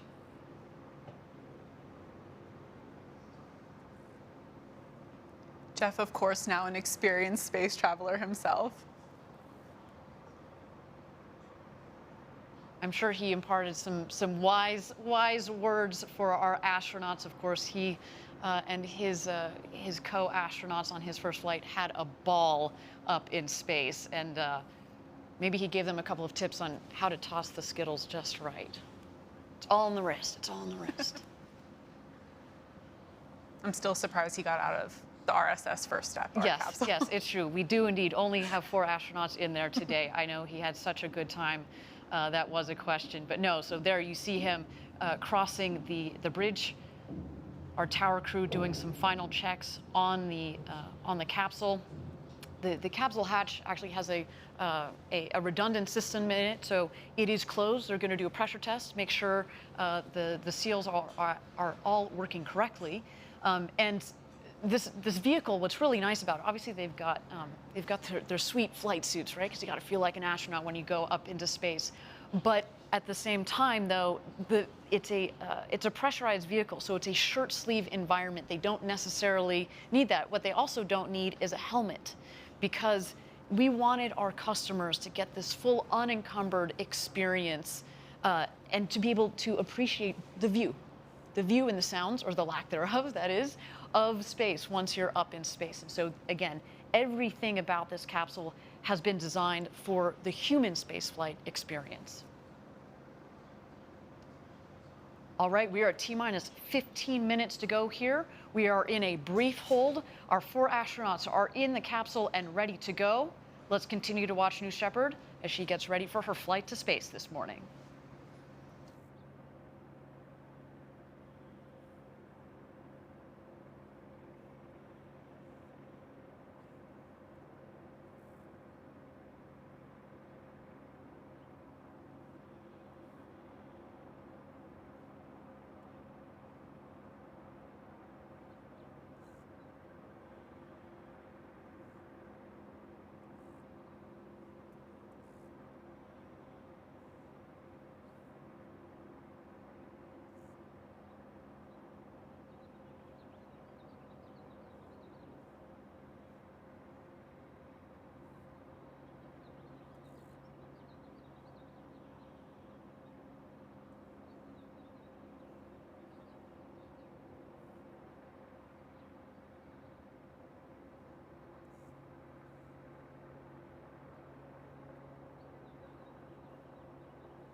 Thank you, everybody, for joining us live from West Texas here at our launch site 1. We are 15 minutes away from launch. We are in a brief hold here, but while we're in a hold, I understand that Capcom in our mission control has a special message for our astronauts. We're going to await that message here in just a moment.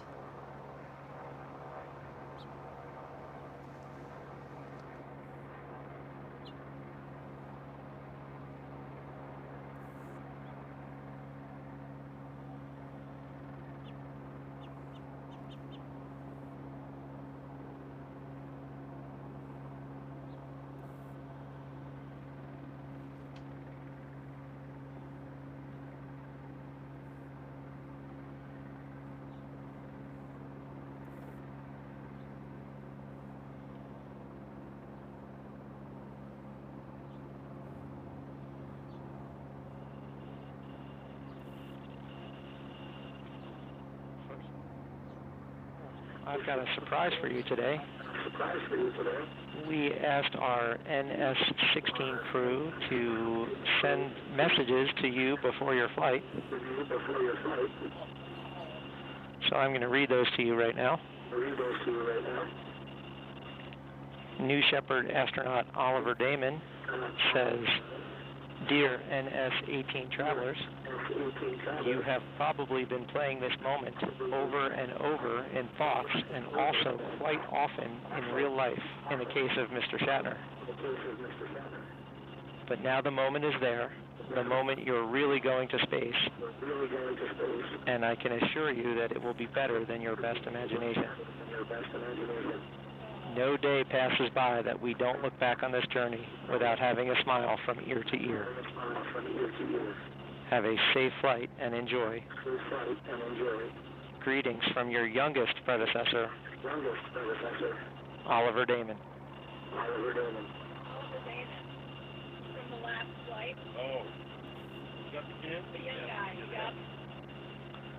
Astronaut, New Shepard astronaut Wally Funk says, "I hope this flight will be the most fantastic experience of your life as it was mine. Take time to enjoy every aspect of this journey, from liftoff to touchdown. Jeff has done a magnificent job of ensuring the smoothest, most memorable ride, and Kevin and Sarah are top-notch instructors. Becoming part of the Blue Origin family is an honor like none other I have received. Together, let's cross new boundaries and set new records. I will be watching your liftoff with great enthusiasm and sending my best wishes. Godspeed, Audrey, Bill, Glenn, and Chris. Much love, Wally.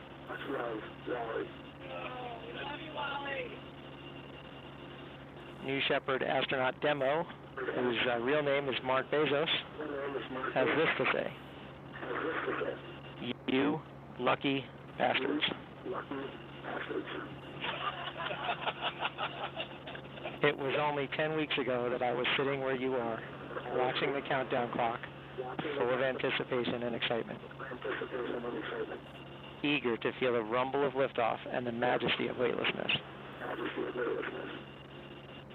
The depth of my desire to fly again is hard to express, so allow me to quote from the classic of the Great American Songbook, Mr. Spaceman, with lyrics by William Shatner. Hey, Mr. Spaceman, won't you please take me along? I won't do anything wrong. Hey, Mr. Spaceman, won't you please take me along for a ride? Godspeed, New Shepard. I can't wait to hear your stories. Mark.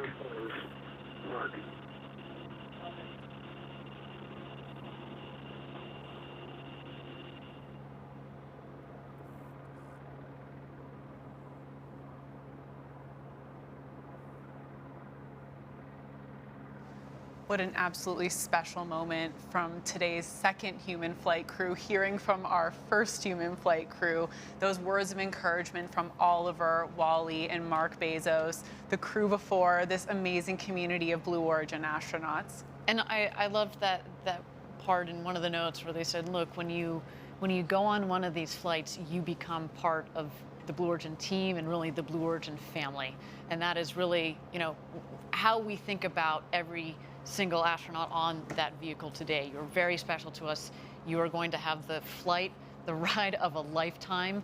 You are living our own dreams through you guys, so soak it in.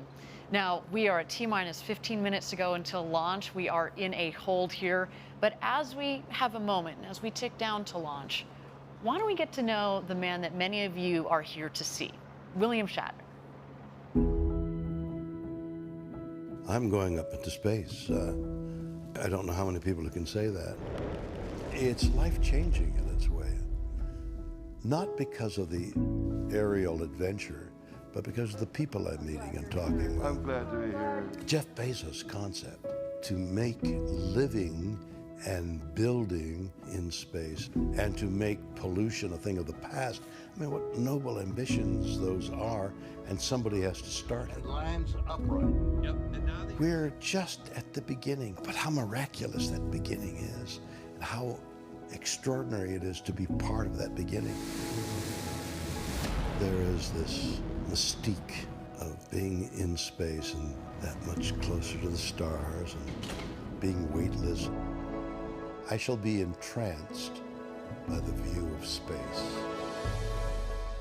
I want to look at that orb and appreciate its beauty and its tenacity is sustaining this life of ours, which allows us to look with awe and wonder at the miracle of space. There is an adventure in my life that I would not have had I not done this. And it looks like there's a great deal of curiosity about this fictional character, Captain Kirk, going into space. So let's go along with it and enjoy the ride.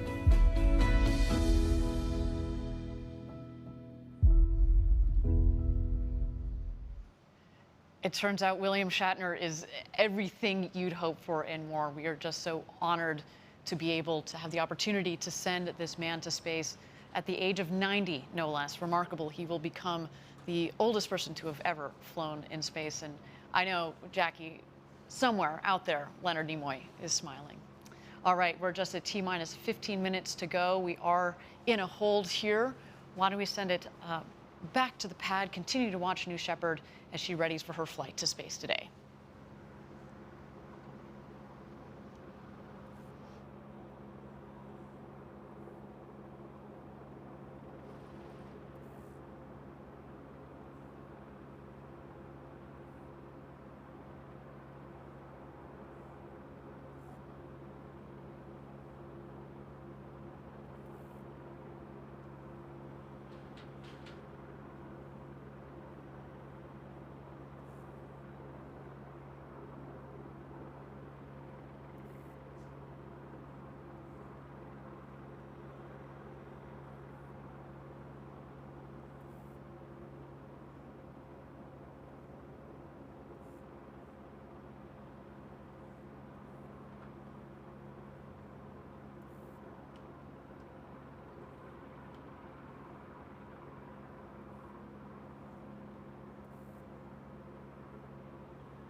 Thank you again, everybody, for joining us live for New Shepard's second human flight. We are T-minus 15 minutes to go. We continue to be in a hold here. But as you can see there, the tower crew has descended the stairs of the tower. They have gotten back in their vehicles, and they are headed back to mission control. That indeed is a wonderful sign that we looked forward towards this launch this morning. The weather looks good, as you can see here. We are continuing to make sure that the rest of our teams are aligned, though. And again, if we need to take a couple of minutes as we prepare for this rocket launch, that is quite all right. We have talked about it extensively, Jackie, at the beginning of this show. Safety is number one. We want to make sure that everybody in that mission control, as well as on top of that rocket, is ready for flight today. And with that, everybody, we have cleared the hold. We are at T-minus 15 minutes to go. Now 14 minutes and 50 seconds. This is what rocket launches are about. It is really exciting, and I'm just happy to be sharing this moment with you, Jackie. I am too, and I'm also very happy to see continually smiling faces out of those capsule windows. That is great sign for today's flight. Yes, they are all ready to go, our 4 astronauts. Why don't we take a moment, Jackie, and talk through the flight profile for today's launch? That'd be great. So as you can see here in the flight profile, the New Shepard will lift off from Launch Site 1 here outside of Van Horn, Texas.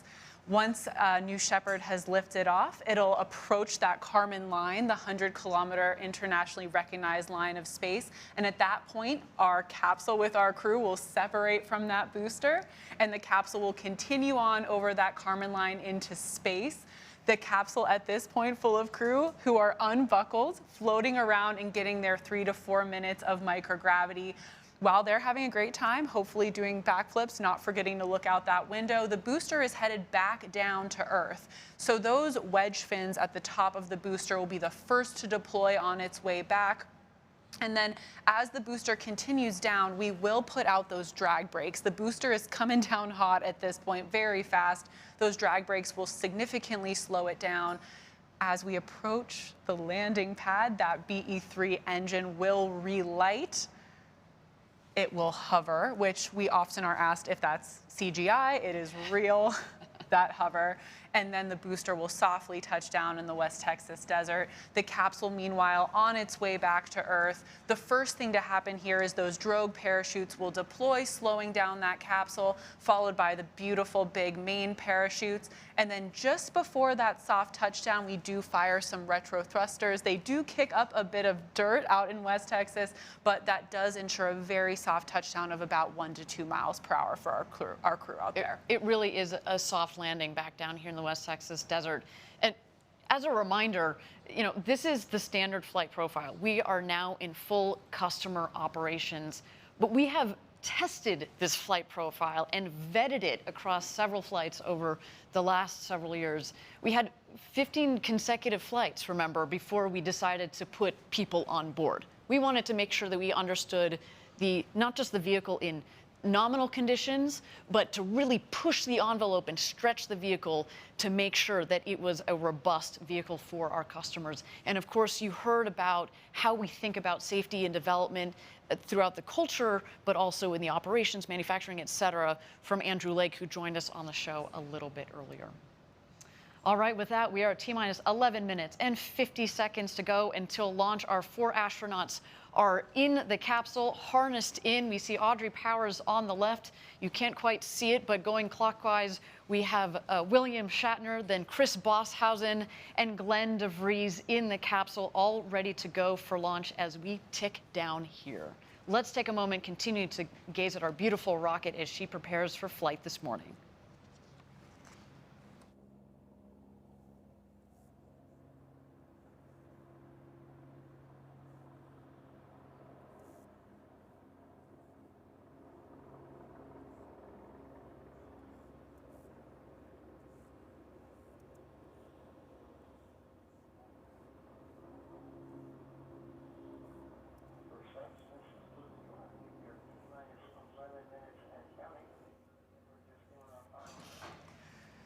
Here we are at just about T-minus 10 minutes until launch with our astronauts and especially our customers, Glenn and Chris, on board. There's really no way to fully understand how they're feeling in this moment without being on there. But we do know someone who has experienced this and can share a little bit about that. Our first customer, Oliver Damon, 18 years old, the youngest person ever to go to space. Let's hear it from him. There was not a single moment in life that I thought I would be the youngest astronaut ever. And to have been given this chance by Blue is so amazing. To meet the other astronauts and see everything is so cool. We'd like to run this one through at full speed. We're going up in that tomorrow. Yes, we are. I think there was not a single nerve in my body that was like afraid. I think it's because of the track record of Blue.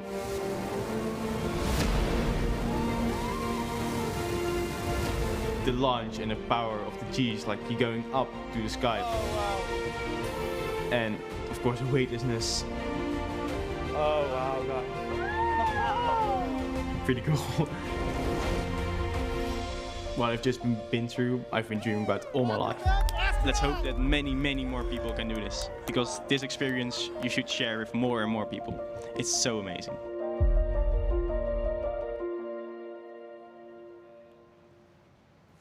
Oliver's perspective for someone so young is just amazing. I'm so encouraged by this next generation. I actually did like the part where he said he's been waiting for this his whole life. He's substantially younger than me, so I'm still a little bit jealous of Oliver. We're at T-minus 9 minutes until our second human launch, awaiting the go, no-go poll. Channel 1 and UHF for the go poll for terminal count and launch. Capsule. Go. Booster. Go. Ground. Go. Safety. Go. Capcom. Go. Engineering. Go. This is the flight director on Channel 1 and UHF voice. Booster commence the terminal count. Copy flight. I guess that's it, huh? We're going. Yeah, As you heard it, we are go for launch. Go for second human flight. I am so excited for this crew. Now, earlier this week, I sat with them to discuss rockets and space and the future. Let's get to know our crew a little bit better. All right, guys, you're just a couple of days at this point from going to space. Anybody excited? Yes. A little bit. Something, just a little bit? You are. I am excited for you guys. I'm Glenn and Chris in particular. You have bought these tickets to go to space. Why? Yeah, the ticket is for the view. The ticket is to really get that understanding of what it's like to see Earth from that perspective and feel like we're part of this tiny little planet and this little civilization that frankly has a lot of work to do to make Earth work better, to make it more sustainable. And I want to carry that feeling that we're going to get from that view back down with me and hopefully turn that into making the world a better place. And frankly, I think being able to do that is something that can not just be great for those of us who have the privilege of being able to do this now, but will fuel this industry that will allow us to have as many people as possible on the planet see that, and everybody benefit from the things that are going to come out of space and space technology. Yeah, I mean, this is, for me, for personally a lifelong dream, but I realized that, space is opening up for everyone. This is the beginning of a new era, right? The first 60 years of space exploration were the domain of governments. You had to be a space superpower to send highly trained astronauts into space. And, Glenn and I are just regular citizens flying up. It's amazing that this is happening. I think in about 60 years, we'll look back at this year and go, this is the year the doors finally open for the human race to go to space. Fantastic. And Audrey, we both have talked about going to space for such a long time. What do you want to do with this experience? Well, to inspire I others? can't wait to get back to everybody at Blue and have them pepper me with questions. The folks who have designed this vehicle and tested this vehicle and just haven't asked me everything they want to know about what it's like when you're up there. And my nieces are coming to watch this, and they're teenagers, young kids now, and they're just absolutely mesmerized by this kind of stuff. My friends' kids are all, their Girl Scout troops are calling, and so I can't wait to talk to all them. Fabulous. And Bill, we'll end with you. You have inspired so many for so many generations. For For the kids and the young people that are going to be watching this launch and who might want to be space explorers one day, do you have any words for them? Well, seriously, the truth of the matter is this whole Blue Origin thing is based on the idea of building industry above the Earth and taking that pollution out of this planet, out of the immediate planet, and putting it up there.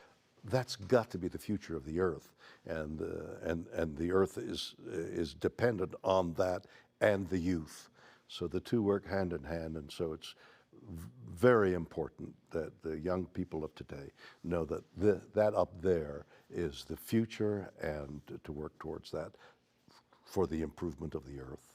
Fabulous. Well, thank you all for coming on this journey with us as Blue Origin, but thank you for inspiring others, and also as we go forward coming out of this, continuing this inspiration. So thanks, guys. Good luck. Godspeed. Wow, well, some great perspectives from a crew that's clearly more than ready to fly to space today. Well, we are just under T-minus 5 minutes until liftoff, so things are getting real. Things are getting really real. And what I really loved about that video is this crew gets it, right? Every single person on that rocket gets it, how important going to space is, of course, for the ability to have that incredible view and the incredible experience of being in zero G, but also to inspire others and understanding what the road to space is about and why we're trying to ultimately have millions of people living and working in space to make life better back here on Earth. And a big thing they all talked about that is truly so special is, you know, everyone wants to know how those 3 minutes were in space, but they're excited about what comes after, you know, and I think that's just something really, really special about this crew. Their focus on, like you said, inspiring others after this flight, long after this flight is over. Exactly. All right, so again, T-minus 3 minutes and 50 seconds to go until launch. What's coming up shortly here? So at T-minus 2 minutes, we send the show over to New Shepard. She's a fully autonomous vehicle, which means that from T-minus 2 minutes through launch up to apogee and back down to landing, the rocket is in control of itself. Of course, we have an incredible team in our Mission Control Center that have their eyes glued on their screens to make sure that everything is going well and is within bounds.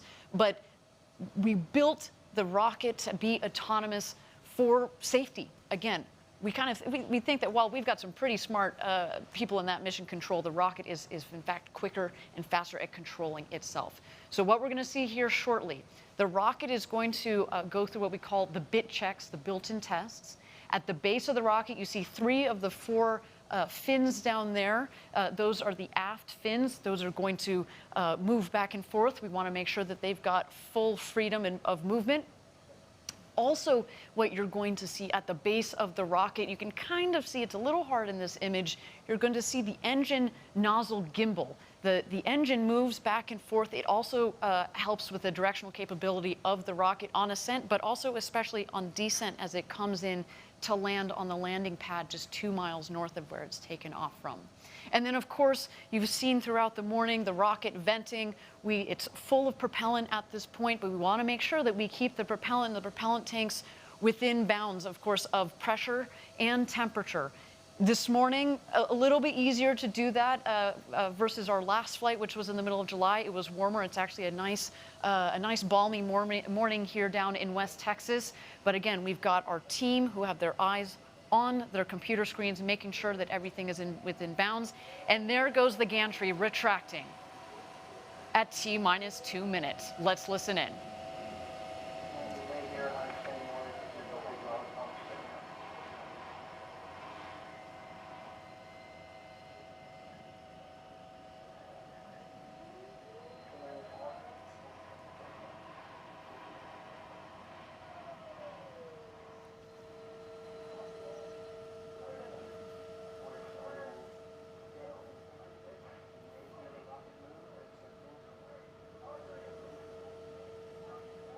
There go the aft fin checks at the base of the rocket. Our astronauts can feel that. They are sitting at the top of a 60-foot rocket, about 20 meters tall.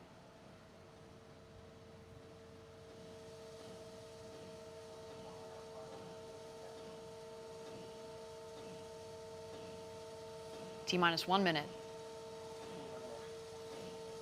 And there you can just see slightly there the gimbaling engine at the base of the rocket.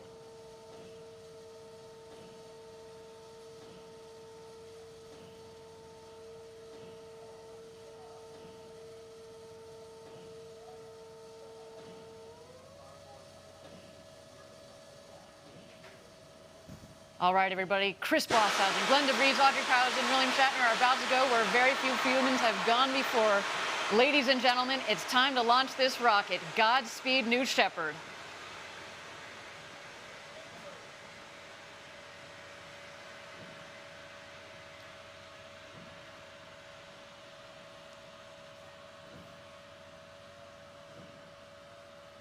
Minus 10, 9, 8, 7, 6, 5, 4. Command engine start. 2, 1.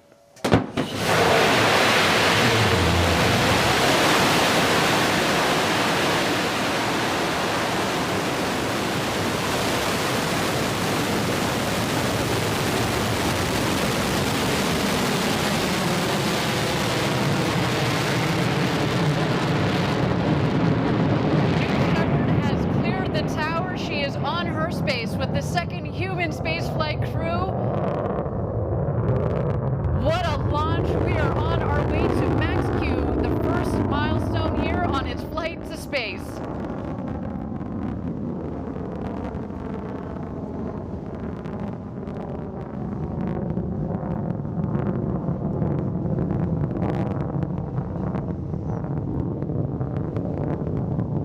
You can follow along, obviously, with the altimeter at the base of the screen, as well as the speedometer. They are gaining speed on their climb to space. We have confirmed Max-Q. This is when the aerodynamic stresses on the vehicle were at their maximum.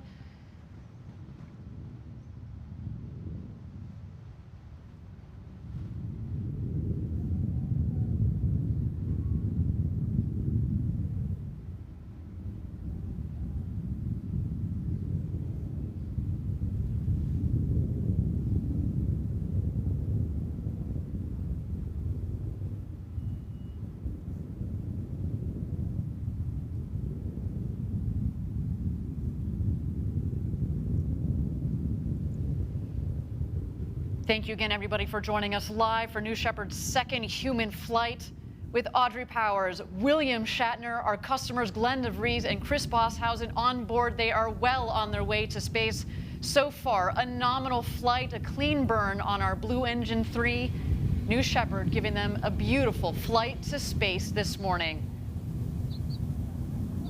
The rocket is climbing towards an altitude. We're aiming just over the Kármán line, the internationally recognized line of space of 100 kilometers. That is about 328,000 feet. And a gorgeous view down the rocket. And now we've had main engine cut off. The BE-3 engine has shut off. And in just a moment, we're going to separate the capsule from the booster. And at that point, our astronauts will have the opportunity to get out of their harnesses and enjoy the beauties of zero G. Let's wait to listen.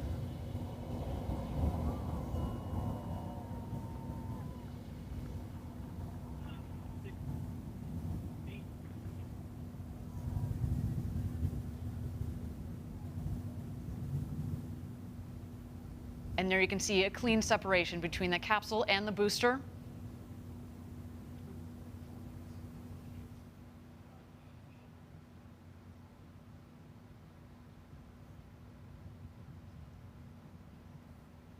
And there you can see the capsule from the top of the booster. They are continuing their ascent over the Kármán line. You'll know when they hit apogee, when the speed hits 0. And there they are, over 328,000 feet, over 100 kilometers. Welcome to space. The newest astronauts on board our crew capsule.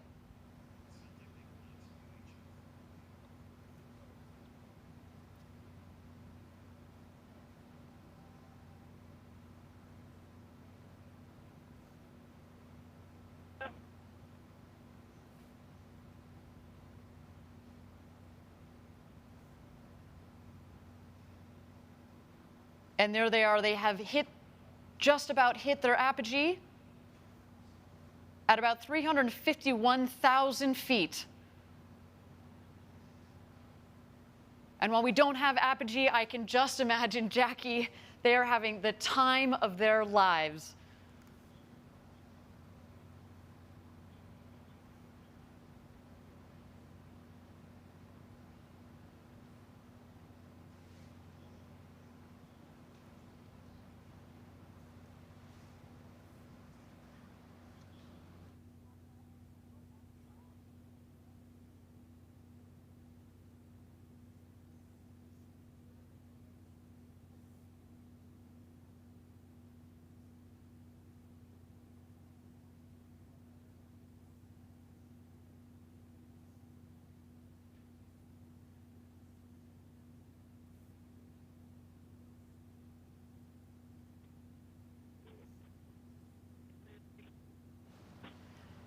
Thank you again, everybody, for joining us live from West Texas. So far, a nominal flight for our second human crew. So exciting, Jackie, to have sent Captain Kirk himself, William Shatner, to space. I cannot wait to hear his commentary upon return, as well as our two customers, Chris Bosshausen from Australia, to all the fans tuning in from down under. A big shout out to you guys, as well as Glenn DeVries and our very own Audrey Powers. They are coming back home. The booster, of course, is going to beat the capsule back home. It is more aerodynamically shaped, of course, at the base of the capsule. It's kind of a blunt end, so it's less aerodynamic. What we're going to see coming up shortly is at the top of the rocket, we have the ring fin. There's some what we call the pie fins that extend from the ring fin, as well as the drag brakes. The pie fins, the wedge fins, help stabilize the vehicle, kind of like the feathers at the back of an arrow. And then you will also see the drag brakes. And as you mentioned, Jackie, it cuts the velocity dramatically. There you can see the wedge fins are out.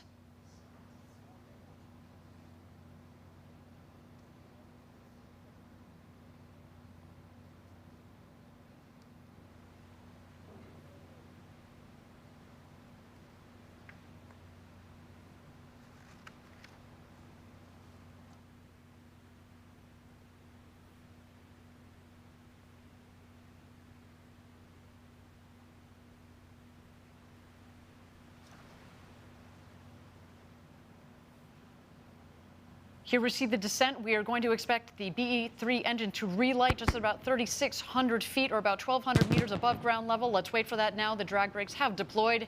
And here we come, New Shepard.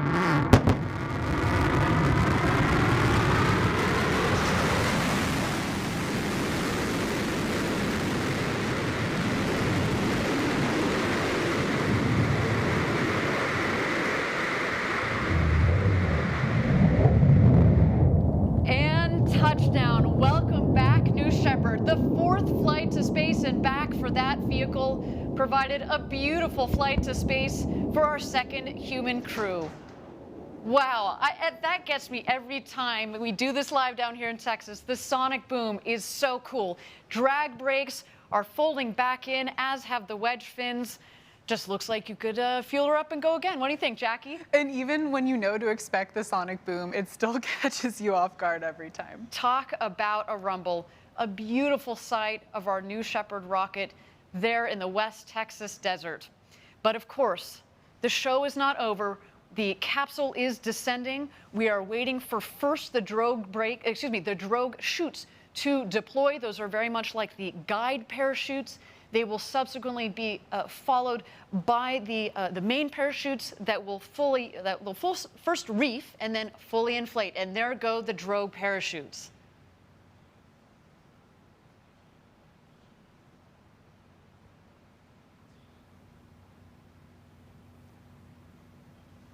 And here come the mains. Whew, what a flight.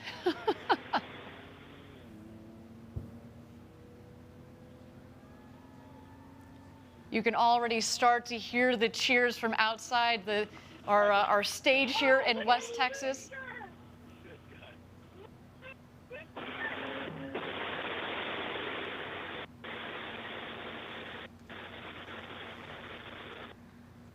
just threw a piece of fog cola. Like, there's a lot. Look out your window, Audrey. Oh, yeah, I see it. What? I can't see the booster. Where is it? Oh, it's on the cover. It's going to rotate.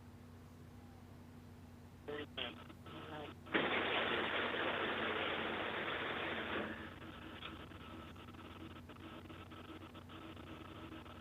I want to find that pod and take it home. How about that, guys? How about that, guys? That was unlike anything they described. All right, we got less than 1,000 feet. All right, raise. Let's down.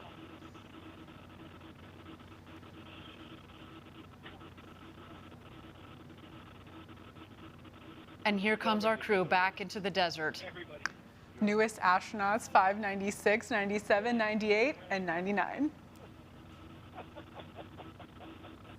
That's unlike anything you'll ever feel. Stand by touchdown. Stand by touchdown. Stand by touchdown.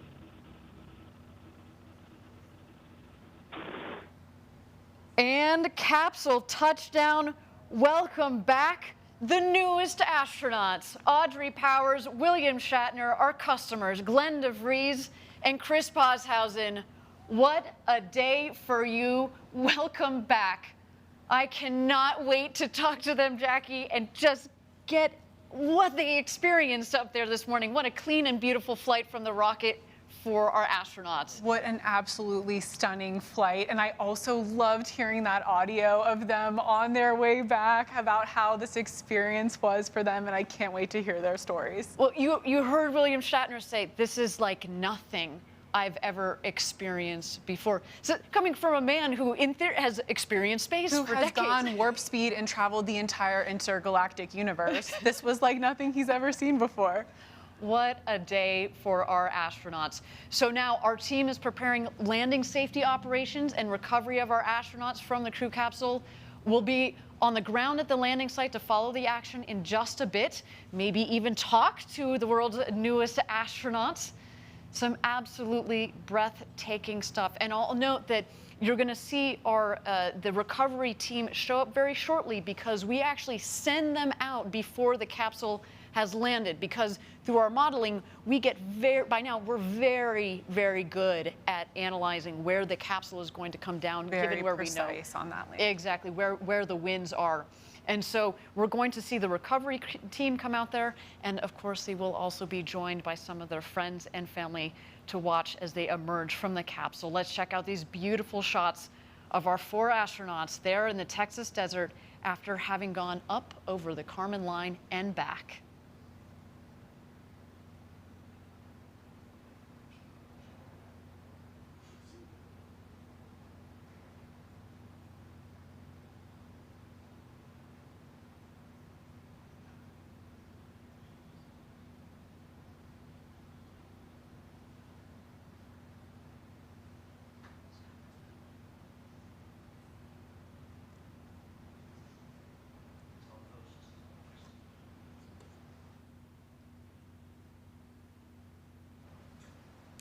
And here's some beautiful shots of our 4 astronauts in the capsule awaiting the recovery team. I understand from Capcom that they have had communications with those 4 astronauts, and they have all given the thumbs up that they are doing A-OK after an exhilarating flight to space and back. Awaiting that recovery team in that champagne shower, which Yes. I'm now regretting that we don't have any champagne for ourselves, Ariane. That feels very unfair after this show.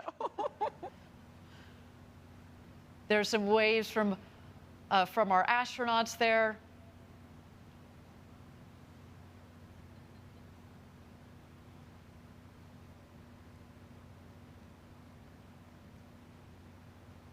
And there in the foreground, you see the capsule, the background, their ride to space, the New Shepard booster. Again, that booster has flown to space and back 4 times with this flight. And coming to get them is the recovery crew.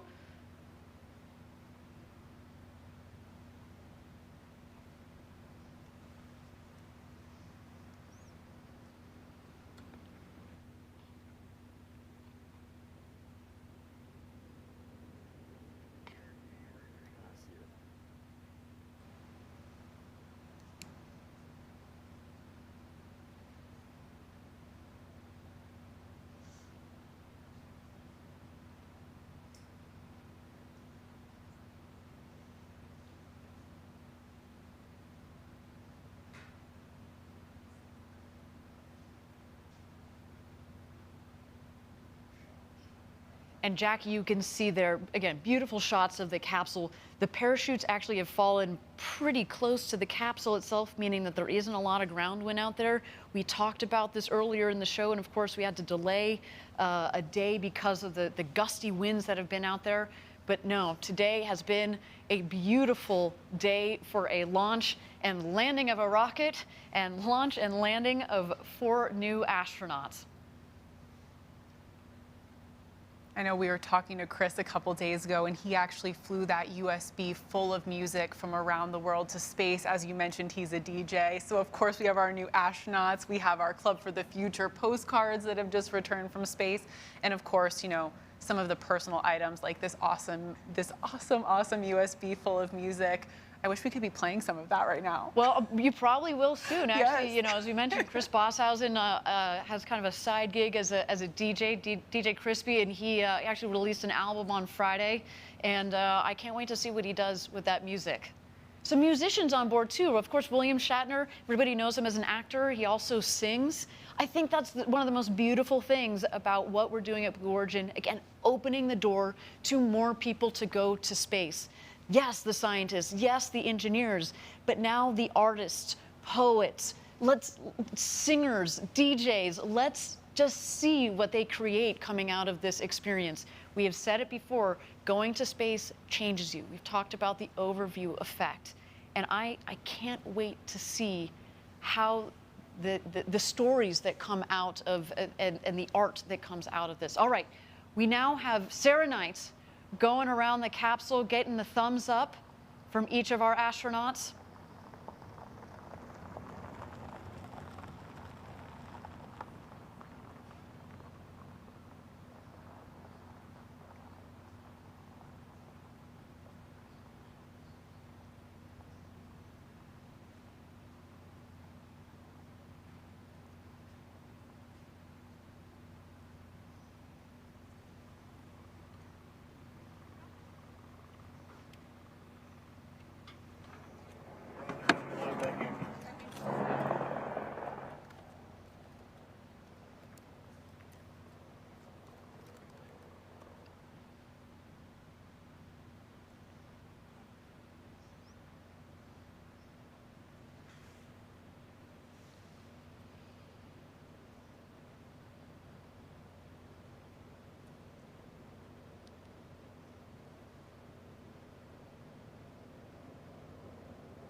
Thank you again, everybody, for joining us live from West Texas, where we have just completed our second human flight of the New Shepard vehicle. Our crew on board, the great William Shatner, now who has become the oldest person to have ever flown to space at the ripe age of 90 years old, our very own Audrey Powers, as well as our 2 customers, Glenn DeVries and Chris Bosshausen. Our recovery crew is out there and is about to open the hatch. There is our founder, Jeff Bezos, giving the big thumbs up.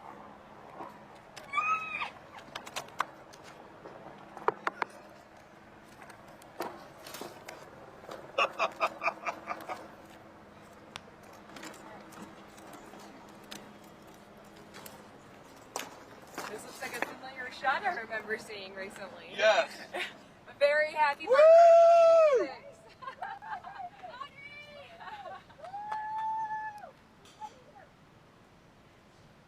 And here come their friends and family.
Again, thank you everybody for joining us live from West Texas at our launch site 1.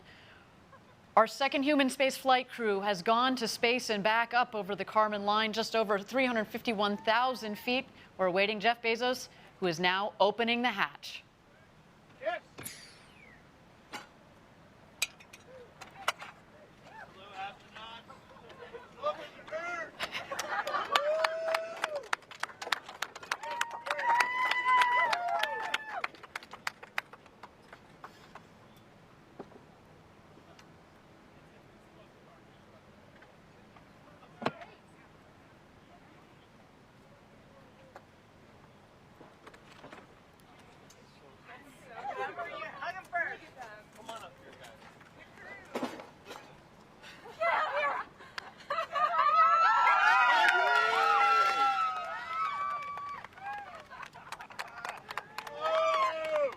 There's Audrey Powers, a big hug from her sister.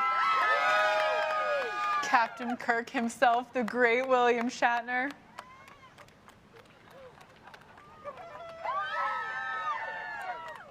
Our customer, Chris Bosshausen, the first full Australian citizen to go to space and back.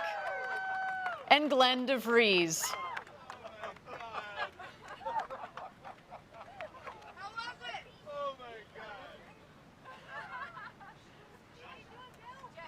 Some big hugs from their loved ones. In a way, it's indescribable. In a way, it's indescribable. That's what I thought. You have to work on it. It's so hard to describe. You have to work on it because not only is it different than what you thought, it happens so quickly. You know what the impression I had that I never expected to have is you're shooting up and this new sky. Come here. I want one. I want to hear this. Here. You want a little of this? Hey.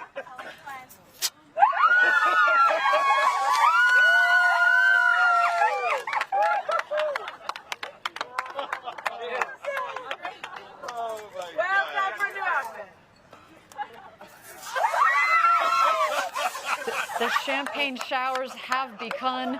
Smiles all around. William Shatner taking in the moment clearly. What you have done. If everybody in the world needs to do this. Everybody in the world needs to see the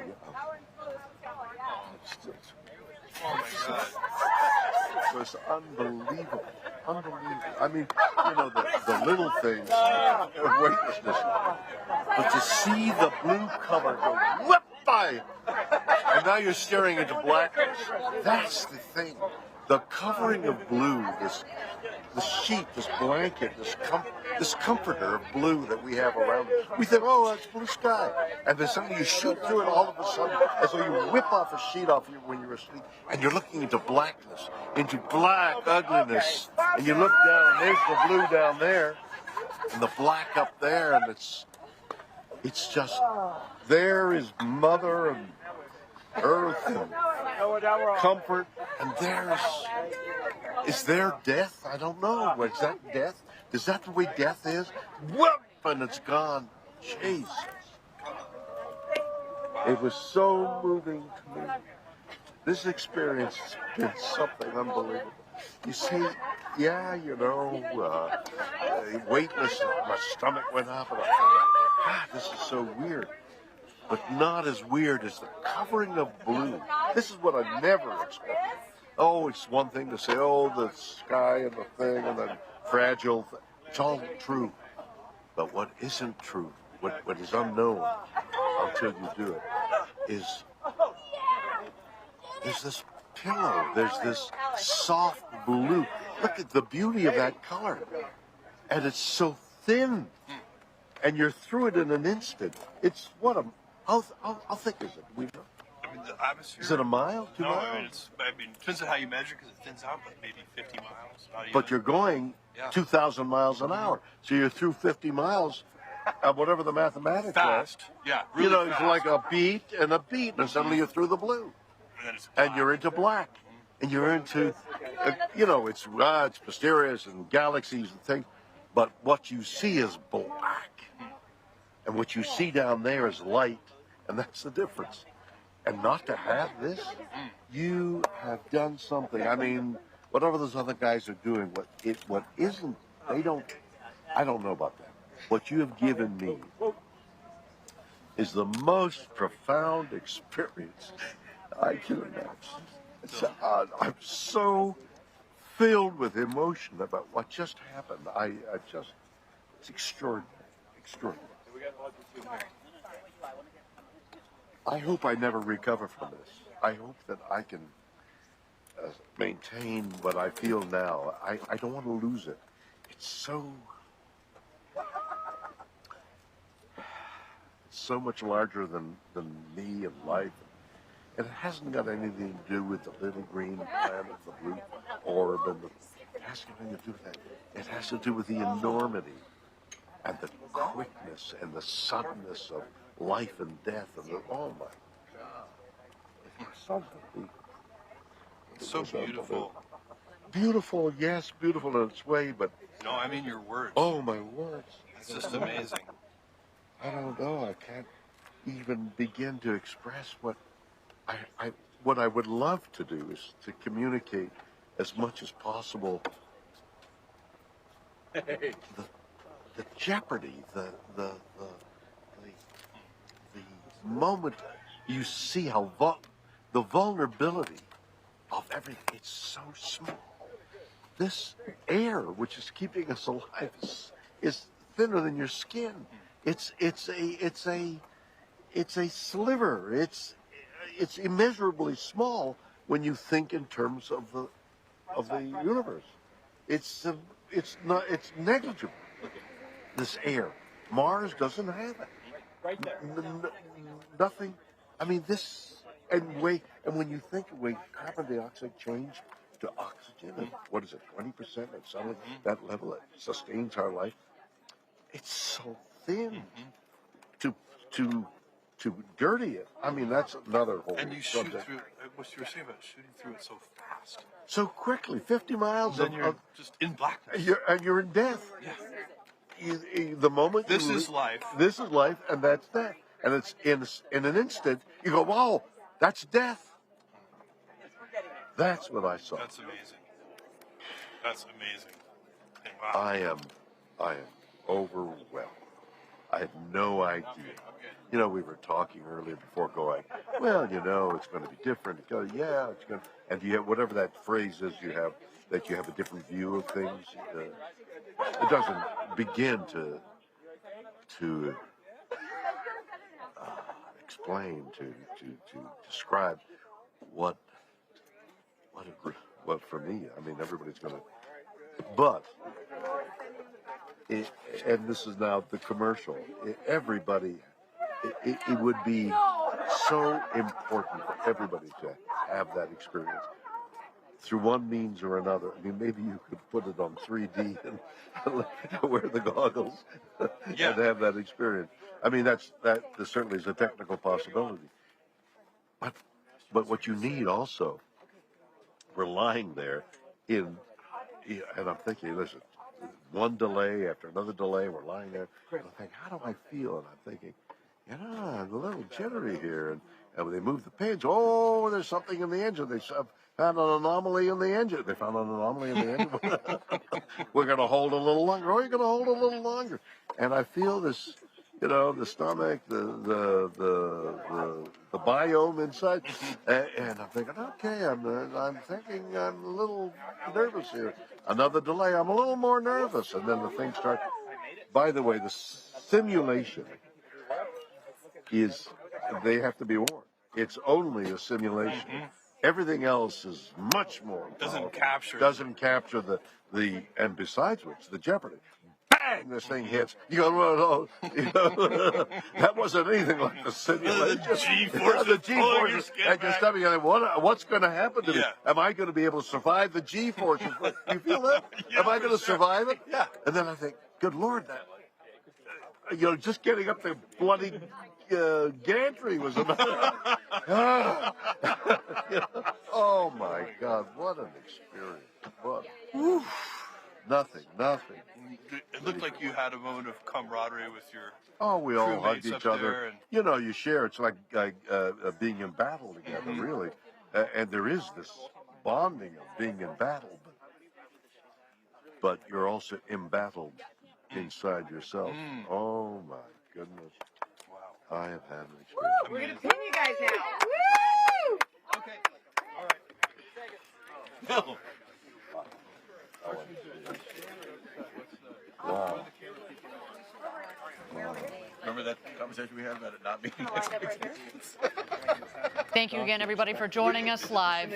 Our second New Shepard astronaut crew has made it home. We just heard some wonderful words from William Shatner, Captain Kirk, who finally had the opportunity to go to space. He became the oldest person to have ever flown to space at the age of 90, if you can believe it. He, of course, went up there with our very own Audrey Powers, our two customers, Glenn DeVries and Chris Bosshausen.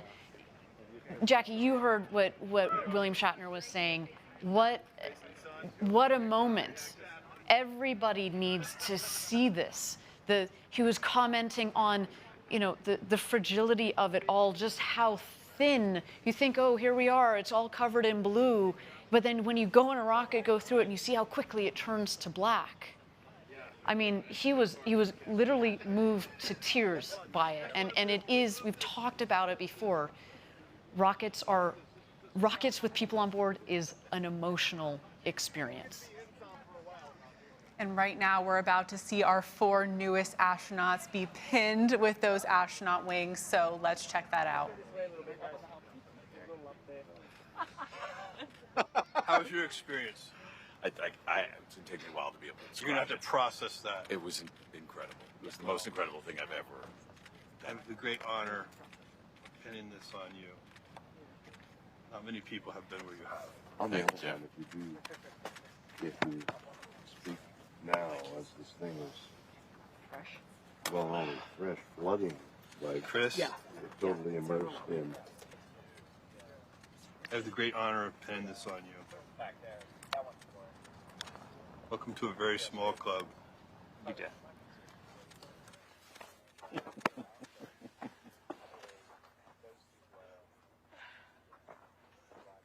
Bill, it's my real honor to pin this on you. I'm very excited about your ability to communicate this.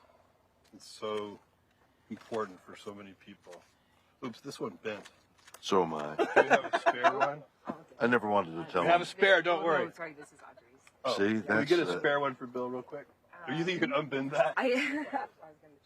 That's all right, guys. No, we'll get it. Let's pretend I didn't. Wow, do it. good job. Look at her. Perfect. Did she unbend it? She did. Clutch. This is the hardest part of the mission. All right. Thank Bill, you. you're amazing. You're an amazing person.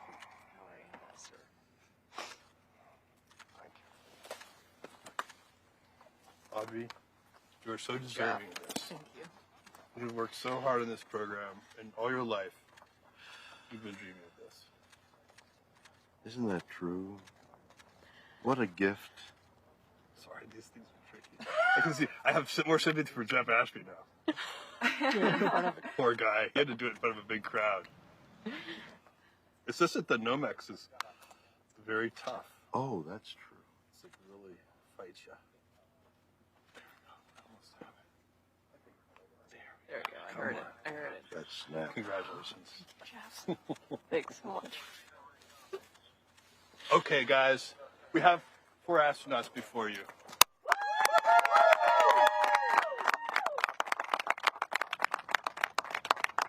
That was absolutely amazing. As Jeff said, we've got 4 astronauts before you.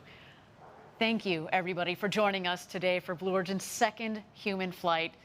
Of course, a special thank you to Chris Boshausen and Glenn, our customers. We look forward to, in the next several years, flying more and more of you customers from around the world. And if you watching at home are interested in flying with us, please go to BlueOrigin.com and click on Fly to Space. We cannot wait to send you up. Jackie, thank you so much for spending this time this morning on the desk with you. It was so much fun. Thank you, Ariane. It was an incredible day, and I cannot wait to hear the stories from these astronauts, especially Audrey. I'm so excited to see her, give her a big hug, and hear how her experience was. Absolutely, and we already heard from William Shatner and how he's still trying to find his words, and certainly Glenn and Chris, who have vowed as well to share the story with the rest of the world. Cannot wait to hear that. Everybody, the road to space is being built. You're seeing it right here. We took a big step today. And if you are interested in joining our extraordinary team, please visit our website. Yes, please join us. From 2 people who have been at Blue Origin for quite a long time, please come join us. And if you'd like to commemorate the day Captain Kirk flew to space, we of course have mission patches. Here you see it on the screen, apparel and other collectible gear in the Blue Origin shop. Everybody, my name is Ariane Cornell. For Jackie Cortez and everybody here at Blue Origin, thank you for joining us. And until our next launch, Gradatum Ferociter.